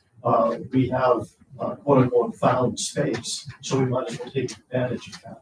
We wouldn't come in and build it there. There's no reason to go to that But I'm extent. not saying that, I'm just saying that if that looks like a door going into there, so with the door, you think it starts at the floor from the room you're going into the next space.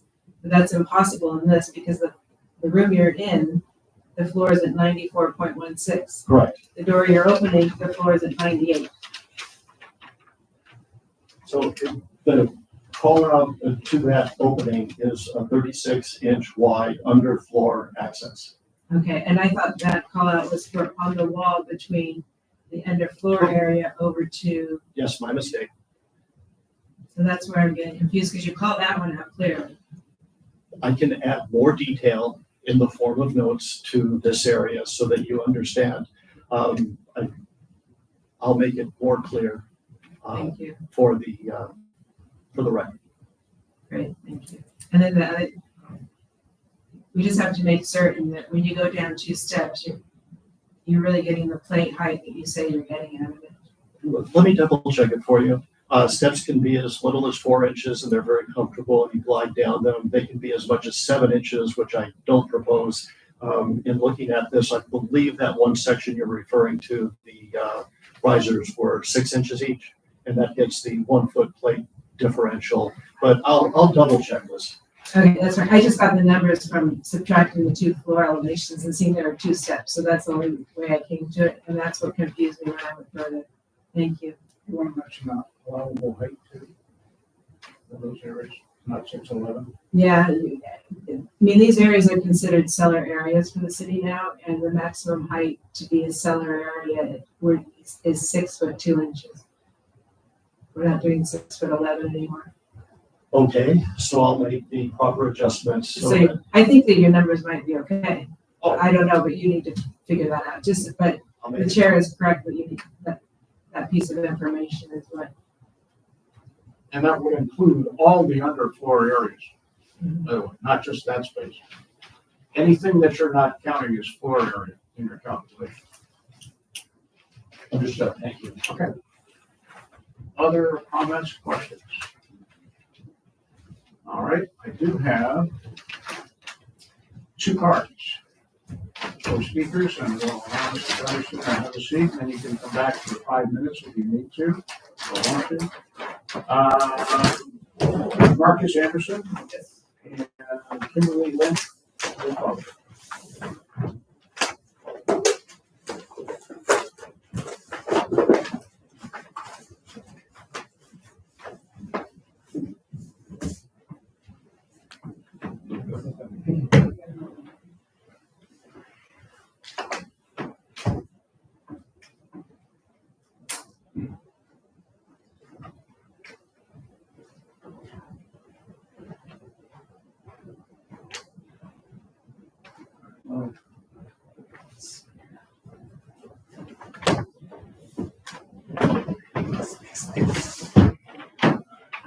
Well, good evening. You guys hear me okay? Yes. My name is Marcus Anderson. First off, I want to say thank you to commissioners. I know this is a volunteer job and we're all here late. So thank you for your time tonight. I just want to do two quick responses to what Mr. Gunderson said and some questions that were coming from the commissioners here. I believe the house that he referred to is 2628 as the other house on Villa Rivera that has a garage underneath and then living on top. However, I don't really think that's a good apples to apples comparison because if I'm not mistaken, two key points.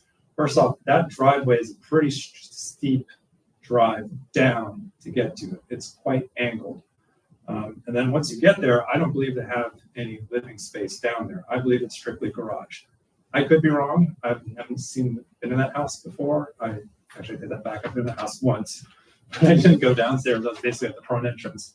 And then also, the current project they're looking to put in, the driveway comes, I believe it's pretty flat. Or is it tilted down? It's tilted down similar to 261. Okay.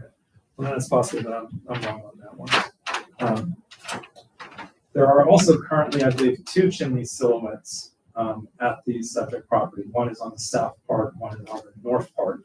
And is it my understanding that those two are going away or one is being kept? One is being kept on the north side, correct, and the south side is going away. But the north side will go down 6 inches. Is that correct? Okay, sounds correct. Okay. So basically, I wrote a letter, and I believe everybody got a copy of it here and has reviewed it. But basically, the proposed changes to the view, while modest, I do feel is an unreasonable interference with our current view. Now, I've heard the back and forth between the commissioners here tonight and Mr. Gunderson, so I'm looking forward to seeing the revised plans. It seems like most things I would have an issue with would be resolved by that. However, a few things. The entire project is being shifted 8 to 10 feet south into our current view corridor. So anything that can be done to minimize that intrusion, we would greatly appreciate.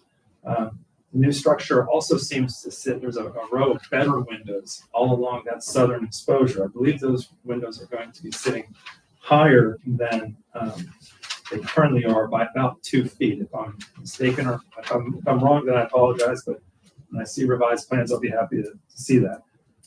If that's going to be the case, then we would propose that there be some type of privacy hedge that runs along there because the properties are actually at an angle. These are not where it's straight back and forth. The ones on Via Carrillo sit this direction, and the one on Via Rivera, are slightly angled, which is shown in all the plans. One of the other concerns we have is the entire applicant property is basically being moved back towards our house. Now, I went on Google Maps and did the best that I could, but from our main living areas, so that would be kitchen, dining areas, we have approximately 100 feet from that location to the closest corner of that side of the house right now. With the new property coming in the way it's proposed, that would fall to about 60 feet. Now, again, this is Google Maps. I'm not going to pretend that I have a great understanding of exactly how to measure that, but it's considerably closer. So the house is going to feel much closer to us. Time's expired. Okay, thank you so much. Can I just say one last thing then? If I could, my letter, I asked for the trees to be set at 6 feet. We could amend that so it's set to the eaves of the building, so it'd basically be the bottom of the roof. That'd be greatly appreciated. Thank you. Okay, thank you. Kimberly Lynch.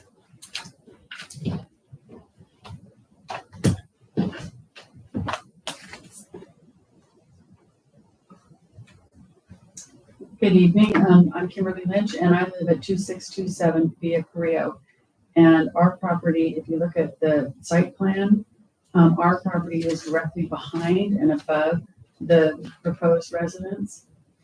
And we do have an ocean view pretty much all the way across, like almost panoramic. There are some trees in the way. And we do, the house that's currently there does partially block our view. And Mr. Gunderson has been very accommodating because they originally put a two-story house, which would have completely blocked our view and would look straight into our backyard. So, he's worked very hard to get the ridge line down to where visually it's about the same as the current one. And that's why looking at the flags, it's visually about the same. It does shift the property to the south, which the roof line will block our view, our ocean view, because we actually have a view corridor on that side of the house. And the ridge line on that side, it will block that portion of our view. We can still see the ocean above it, so we can still see the ships and the sunsets above the house at that level, but it does interfere with our view. That is, has been a big concern of ours because that's, one of the reasons we bought this house. It does have a pretty substantial view of the ocean above the house and the existing homes on Villa Rivera. And I don't know if the Anderson's house has such a substantial view. I haven't been in their backyard in years, but of course, nobody came to visit us and look at our view, but it is substantial. And I think Mr. Gunderson will agree. We have some other concerns. We had some concerns with the chimney. The flags still show that the second chimney is there. And we've been told that it's going to be eliminated and it's not on the current plans, but we want to make sure that happens. And also the one on the north side, they have lowered it 6 inches, which will visually make it about the same height as the ridge line to us. And we're not opposed to that.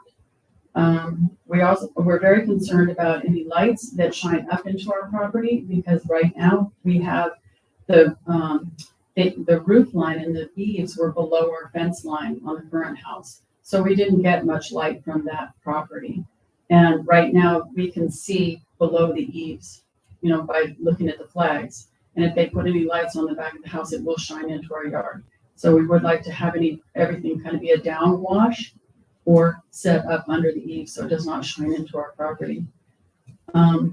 Then we're also concerned about any vegetation walls or hedges that go along the back fence, which I understand the homeowners want to put something to hide any retaining wall and fence along that back part of the property. The owners of the home, the proposed home, they currently live next door.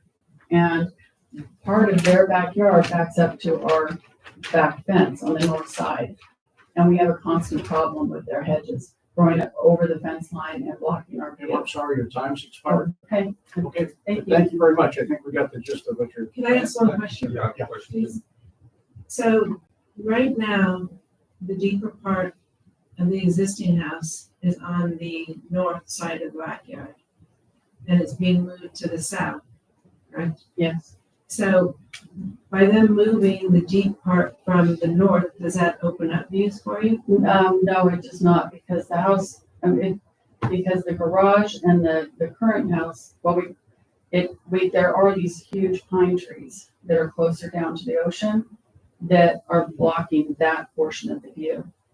So moving the house really does not affect our view. So if those trees that you mentioned were removed eventually, that really would open up. Oh, it opened up, our view would be panoramic pretty much at that point. So you mentioned that the new ridge line is impeding some of your view. If it was a hip roof, as we discussed earlier, would that? That would help a lot. That would help? Yeah, because if you're standing on the north side of our patio, looking southwest, you would be able to see through that corridor. I guess my question really is there a benefit to you for them moving it from the north side to the south? Or would you be fine if it was still the north side?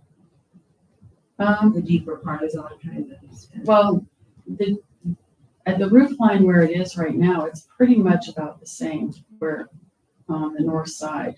It just sticks out further to the south. Thank you. Okay.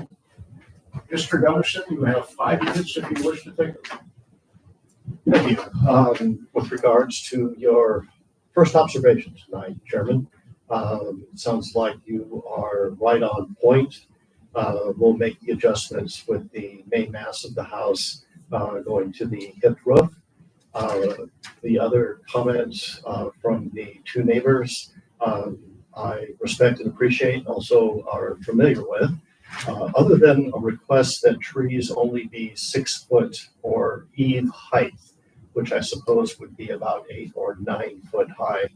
I understand the desire for landscaping and for screening, but I think a limit of the ridge height of the home would be reasonable, where that would actually provide additional screening, not seeing the house below, but of course staying out of the vistas beyond. So I believe that's all I have to share. Basically the existing finished floor is within a couple of inches of the proposed finished floor. To Mr. Anderson and his concerns about the bedroom windows being, the floor in that area being 2 foot higher, that's incorrect. I would request that no adjustments be made in those areas. Okay. Thank you. Just one comment before we conclude, and that is you suggested that the vegetation be at the ridge height. And my only concern about that is if you do in fact decide to go back to a hip roof, then those view areas for the Gundersons especially, or the Andersons, I'm sorry, might be impacted if the vegetation grew up into that view area. That's currently part of their view area right now. The hip roof gives them a slice on the sides that is taken when the roof configuration is changed to a gable. So if you proceed back to a gable and you allow vegetation to go up to the top of the ridge, then you're blocking those two corners. You see what I mean? I think that's a good observation. Possibly staff could find some language for the conditions of approval where the roof is. I would just encourage you to consider that. Very good. Okay. I have a question. Can you tell me why you moved the structure, I guess, south? The structure was slid to the south to enlarge the rear yard. Plain and simple. It also provides better access from the north side, which is what would be driveway or street access to the rear yard for guests. It just really affects it a lot. So that's, I think, the question. Okay, any further comments or questions for Mr. Gunderson? Okay, thank you very much. Thank you. Okay, I think we discussed a lot of things, and I think what we have, or probably what we'll conclude, is that we perhaps need the applicant to go back and make some changes in the plans and to verify things like the lot coverage calculation, verify that the structures, the walls and pilasters are in the front setback are not greater than 42 inches. But we reflect on the plans, the 6-inch reduction in the chimney, the elimination of the second chimney, perhaps integrate a hip roof on the revised plans. That the plans reflect that the underfloor storage areas do not exceed a height of 6 feet 2 inches. And we can discuss trees next time. So I think I have some feedback, I guess, before we close out that part of it. I mean, I think my concern, looking from the front of the house, this could arguably be a terraced neighborhood, right? We have several streets that are all terraced, designed with view corridors. I keep going back to 2628 Via Rivera, which is the only house on the street that's actually been sort of upgraded to this new approach, which is to dig out, put a garage at what I'll call street level, slightly lower than street level perhaps. But my concern about that approach is the introduction of a lot of walls around to support the garage. Even though at 2628, I know that's not the subject property, but it's very similar in the approach. you lose a lot of this vegetation that this neighborhood is known for on that side of Via Rivera, where when you drive down the street, every home is up on top of this green area, this vegetation area, which is only broken up usually by a single lane driveway. The subject property right now has a single lane driveway on the far south side that takes it to the back.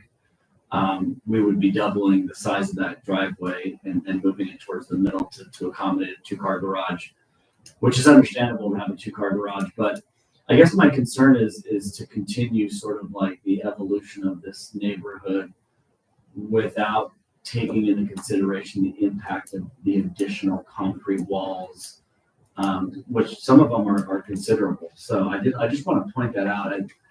Part of me wants to send back some feedback to say, look, like, let's minimize the impact of the concrete walls that are being created by the fact that you're taking out this property and removing a substantial amount of the greenery that currently exists and is pretty consistent except for 2628 Via Rivera.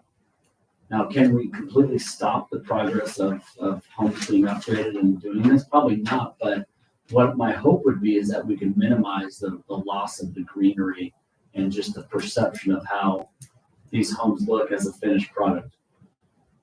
I hear what you're saying, but I think it's always trade-offs, right? And because it's terraced, it's a very gentle terrace, right? So the views are very tight. So I get what, there's always a trade-off. The thing that I think works well with the one that's been done that you're just talking about, and this one is that they're going to keep, if I'm reading your plans correctly, if you're looking from the street, so to the north, on the left, they're going to keep that down at the level of the driveway, so you're not going to have to see big walls there, okay? Then on the right, they're still letting it go up like this, so you'll have all that vegetation, and they can create new vegetation, I would guess, here, right? So I hear what you're saying. It's a trade-off that we keep getting into, and so I think for me, I actually appreciate how they're approaching it because I think that they're maintaining people's views, and if they're going to put vegetation here and they'll have vegetation, but you get a sense if they were just doing these driveways that go down like this, and they kept the walls up so they kept everything up, then we see huge walls. But here, I'm not seeing big walls in the front. Maybe I'm missing something. Well, maybe I'm looking at sheet number 4, west elevation. I mean, all I see is hardscape, vertical hardscape on the front of the house, both to the left of the garage and to the right of the garage. Even though on the right side of the garage, the slope goes up, there's still almost a full story of vertical hardscape. And that might be mitigated with some planting of some vegetation, but that's not part of this. No, I see what you're saying there. When you look at it from there, I do think vegetation will soften it, and I would assume they want that. And maybe they don't have to cut it so hard there. It's a trade-off on the other side. It's going to be you're not going to see any wall, I don't think, to the right. Yeah, that's just fence, right? It's not a wall there. Right, but I'm saying you're not going to see a wall that takes you down this way because. Well, I do have some sidewalls, and that gets to my earlier question, what's the height? Yeah, well, and that's why you need to know the height of those ones. It's one of those trade-offs of what's the perfect answer. I think for me, a big issue is taking it away from the hip roof. The hip roof really, in the terraced area, it really maintains view corridors. And once you go to a gable, it's really hard on the houses behind you. Right. So I think one other issue I have is how it's pushed so far to the maximum. You can put 132, that's in code, okay? But we're also supposed to maintain neighborhood character. So even the home that's 2 up that has the garage underneath, it's still pretty centered on that lot, which creates, when I went along, everything was, not perfect, but everything's relatively centered. And now all of a sudden on this one, everything is getting pushed so far one way. And then this open area over here, but pushing it this way is really affecting the person up above. And that's where I have a problem. I think the project is an intensive use of this land. It is extremely intense, and I worry about that. And then by pushing it all to one side and then excavating all over here, you really change, some of the character, but also the grading. So that's why the grading, I was asking underneath the house, is there a way to minimize that some? Because you have to do some of this over here. You don't have a choice with the garage and what have you. Yeah, no. So that's what I was just trying to understand how much is actually happening over here. So the hip roof, but I mean, preferably, I think it shouldn't be pushed so far one way. But yeah, you have to figure that out. Because then on the side you push it to, then you put a cantilevered window, but then for some reason you have like 5-foot wings on each side, so that part all comes into that side. It's a little over 7 feet, that setback. Then you have this huge feature that sticks out into the setback. And then you go back further and you have an electric cabinet that, I don't know, sticks out in the setback 1.5 1.75 feet, which is a lot. And then you pull the wall over into the middle of the easement. So everything's getting smaller on this side. That don't quite understand why I don't like the wall in the easement. I think the wall should be on the property line there if you're only going to have 7 foot. So that's a hard one for me to see. It's just pushed so much this way.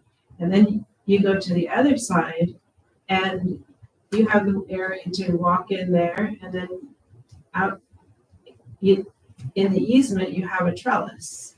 We're not supposed to have easements are meant to be open and clear spaces, and all the easements on this project are really being used a lot.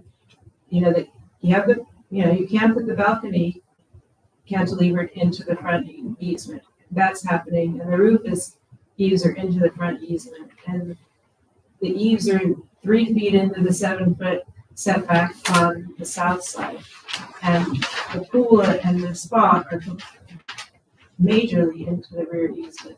And then you have the trellis over here, and then instead of just going in and near the back going up the stairs, you push the stairs all the way, solid structure over the whole easement, which makes everything feel intense. Like it doesn't feel open. So I would have a hard time approving the steps all the way over into the easement. I think it needs to be pulled in some so that there's some space feeling there. I think it's intense. So I think the trellis has to come out. I don't think we can have the pillars in the setback for a trellis. I think a trellis, is supposed to be out. And then the home will be the 4th largest on a lot size that's in the mid-range. So, it's bigger, but I'm okay with the size of it. But let's just be honest about what it is. The grading worries me. The trellis. I think you have to have less intense use of the easements. I really do. I don't really think the pool and the spa should be in the easement. I think it should be pulled out closer because I understand you're going to put an ADU in there, but in fairness, I'm not supposed to look at the ADU at this point, theoretically. But I think that the pool shouldn't be that deep into the lawn. Especially when I was at the house, Anderson House above, how the angles of these lots, how they go, that of the house going so deep, it looks like it's right there in your face. It's weird. I don't know. It's purely got to be an angle thing. That's why, to me, it's better off being deep on the other side, which is why I was asking the question, because they angle like this, and this is right here, it's really there. As it is now, you don't feel that. The chimneys we talked about. So I think all of these things, combination, but because you put the ADU on here, even though it's not my business right now, I do think it's fair to say something to you. because looking up code, it's not, to approve this ADU isn't just a straight over the cap, a permit. You have to get an ADU permit and a building permit, because per code, it's an attached ADU, and if it's not within, then you have to get the ADU permit as well. And in fairness, just to be straight up front with you, when I'm reading what has to happen for an ADU permit, there's some findings and rules on it. And one of the rules for an attached ADU under this permit is it has to have the same pitch roof as the main structure, which it doesn't, okay? Because it can't, because it's flat. So there are things that I think need to be really thought through. Is there a cure for that? Yes, you come before the planning commission. You're already before us. So I just want you to think about this kind of thing, that it's an interesting conundrum when my brain started turning on it. One of the things are you have to have the same pitch roof for this kind of thing. So there's a lot there, and I'm sorry to go on, but I just kind of, for me, it's just so intensive that I think I'm happy that you put the garage underneath. You know, I'm happy that I think that it does work. Maybe it's not perfect, like Commissioner Pizzi says, but it's a trade-off. But I just, certain things have me really struggling about this, and I just think, I mean, you might have a reason why you don't have that wall along the property line, but when that's it's a smaller setback, and so when you start moving everything into it, I just think, I mean, I understand that there's no reasonable, practicable way to not have those couple stairs over there for the south. But I think there's reasonable and practicable ways not to have those stairs so much into that setback there. So that's a lot, sorry, but. No, it's good feedback, and I appreciate it. I'm glad I brought it up. I think I'm the front yard comments that I made. I think you're mostly correct on that. Is that there's some mitigating factors there that will limit the amount of walls that would be created by that. I'm glad you brought up the sort of the total building coverage, because they are really right at the 30% max. And there is a lot going on, and we didn't get to that until you spoke up about that, so I appreciate that. I would say, Mr. Gunderson, I'm with Commissioner Nendick on this. I do think there's a lot going on here, and I know that you're following your client's instructions here, but it's just a lot for this lot. I think some sort of reduction would be useful here, and I think some sort of reduction of what's going on in the backyard with the concrete walkways being in the side setbacks. I still take issue with the property completely moving to the south like that because of the impact on the Andersons. I know Mrs. Lynch spoke, and she's not as concerned about that, but the Andersons and the Lynch's home have kind of the same layout, where the primary living areas are both sort of on the north side of their properties. And so in my mind, moving your home to the south side of the property sort of gives the Lynches what I'll call a larger view corridor and takes away a little bit of the Anderson. So I'd like to see some thought maybe put into that to see how we can mitigate that, but I'll pause there and let Chair weigh in. Mr. No, I think I did not mention before the larger concern, and I think both of my colleagues have picked it up, and that is the larger concern being the intensity of the use in the rear yard. And I know why the house has been shifted to the south, and that is so you can have the pool and the spa and the garden and eventually an ADU. Right. If the ADU were not there, my guess is we would have already been recommending move the pool and the spa out of that rear setback and side setback to a greater extent. But we should be recommending that, if that's how we feel, because we're not supposed to know there's an ADU Right, that we're right. gonna say. That's where I get We it. would normally Right. suggest that that be done. So you've got a host of considerations to wrestle with, but you're the master, and I'm sure you can come back to us and with a modified design that we can consider that takes into account some or all of these considerations. We don't want to design your project for you, although it may seem like we have, but that's not our intent. It's to do it in such a way that it does preserve neighborhood and likewise take into account the concerns you have. So, I think at this point, my sense is that none of us are preparing to either deny or approve the project, but we would offer you a continuance to our next meeting in November if you want to make changes, or to a subsequent regularly scheduled meeting in December. We would give you that opportunity if you want to take advantage of it. I would love to come back and visit you with the revised design. Okay. I would like to just add a couple comments, Tim. Just two things, or three things. One, I think hip roof is solving a lot of problems, and I applaud us to do that. Moving the property to the south, I think is problematic, and I'd like to see some possible adjustment on that. And then lot coverage is my biggest issue.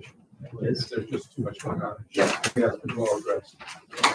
One other thing, because when I was sitting here, I was doing the numbers, just on what has numbers on the hardscape. And just those numbers are just a couple of square feet less than what you're allowed. So I think that you might really see what they do, because I didn't add in anything basically on the north side, the walkway, the trash yard, or anything, and the numbers up there. So just to give you a heads up that using your numbers that are on there.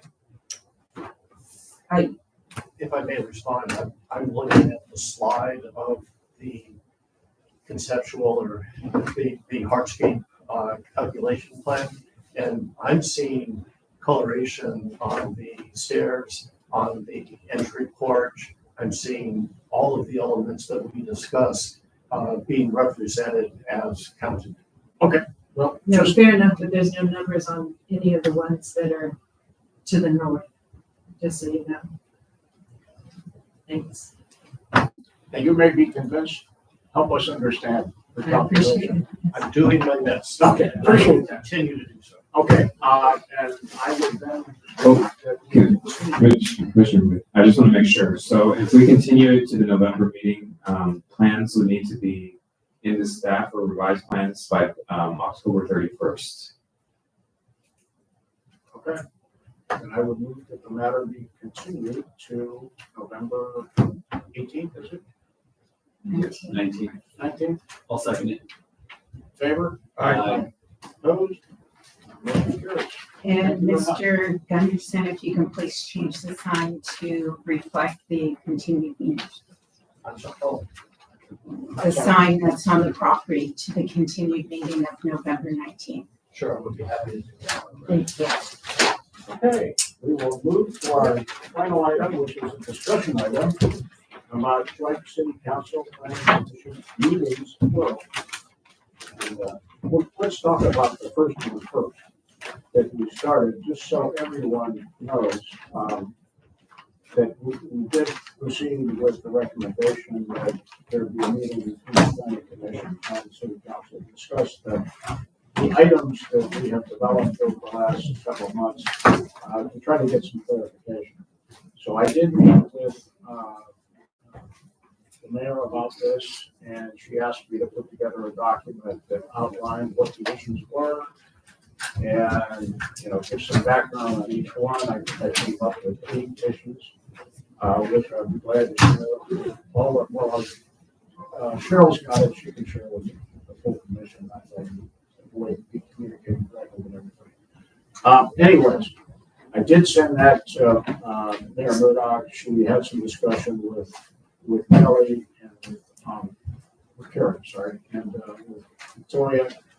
And in lieu of the fact that we're going to have this design standard meeting, joint meeting at the end of this month, and the city council schedule, it will not, this other meeting that we had talked about will not happen until sometime between January and March of next year. So, And that was the meeting that was later this month? Is that- no, No. that was the one that we we're going to discuss, like structures in the front setback and all these other issues. Gotcha. So, Also, I'd like to remind the planning commission that there's going to be a joint city council planning commission meeting on Wednesday, not Tuesday, Wednesday, October 30th, and it's going to begin at 6 o'clock, in which is going to be a presentation from the consultant team who is preparing the comprehensive objective design standards to be in compliance with the housing element. So before we get further along to the public hearing process, it's good to have discussion and get your input before the public hearing process begins. So that will be October 30th, beginning at 6.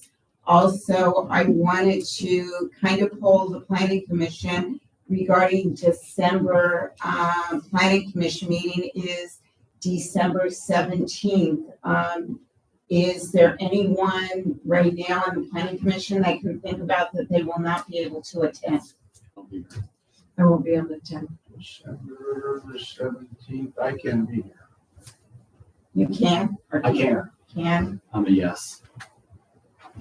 Yay, and I think I'm fine as well. Okay, so potentially we will have a quorum. With that particular item, it may include a zoning text amendment. really, Cancel the cruise, Janine. It's regarding yeah, come on. potentially there would be an item on it. It would not be She's right going on where right I. now to book it. Okay, thank you. All right, we are adjourned. Thank you. Appreciate it. Thanks, Marco. Thanks, everyone. Hold on. We got up at 9:30. That's about. Really long agenda.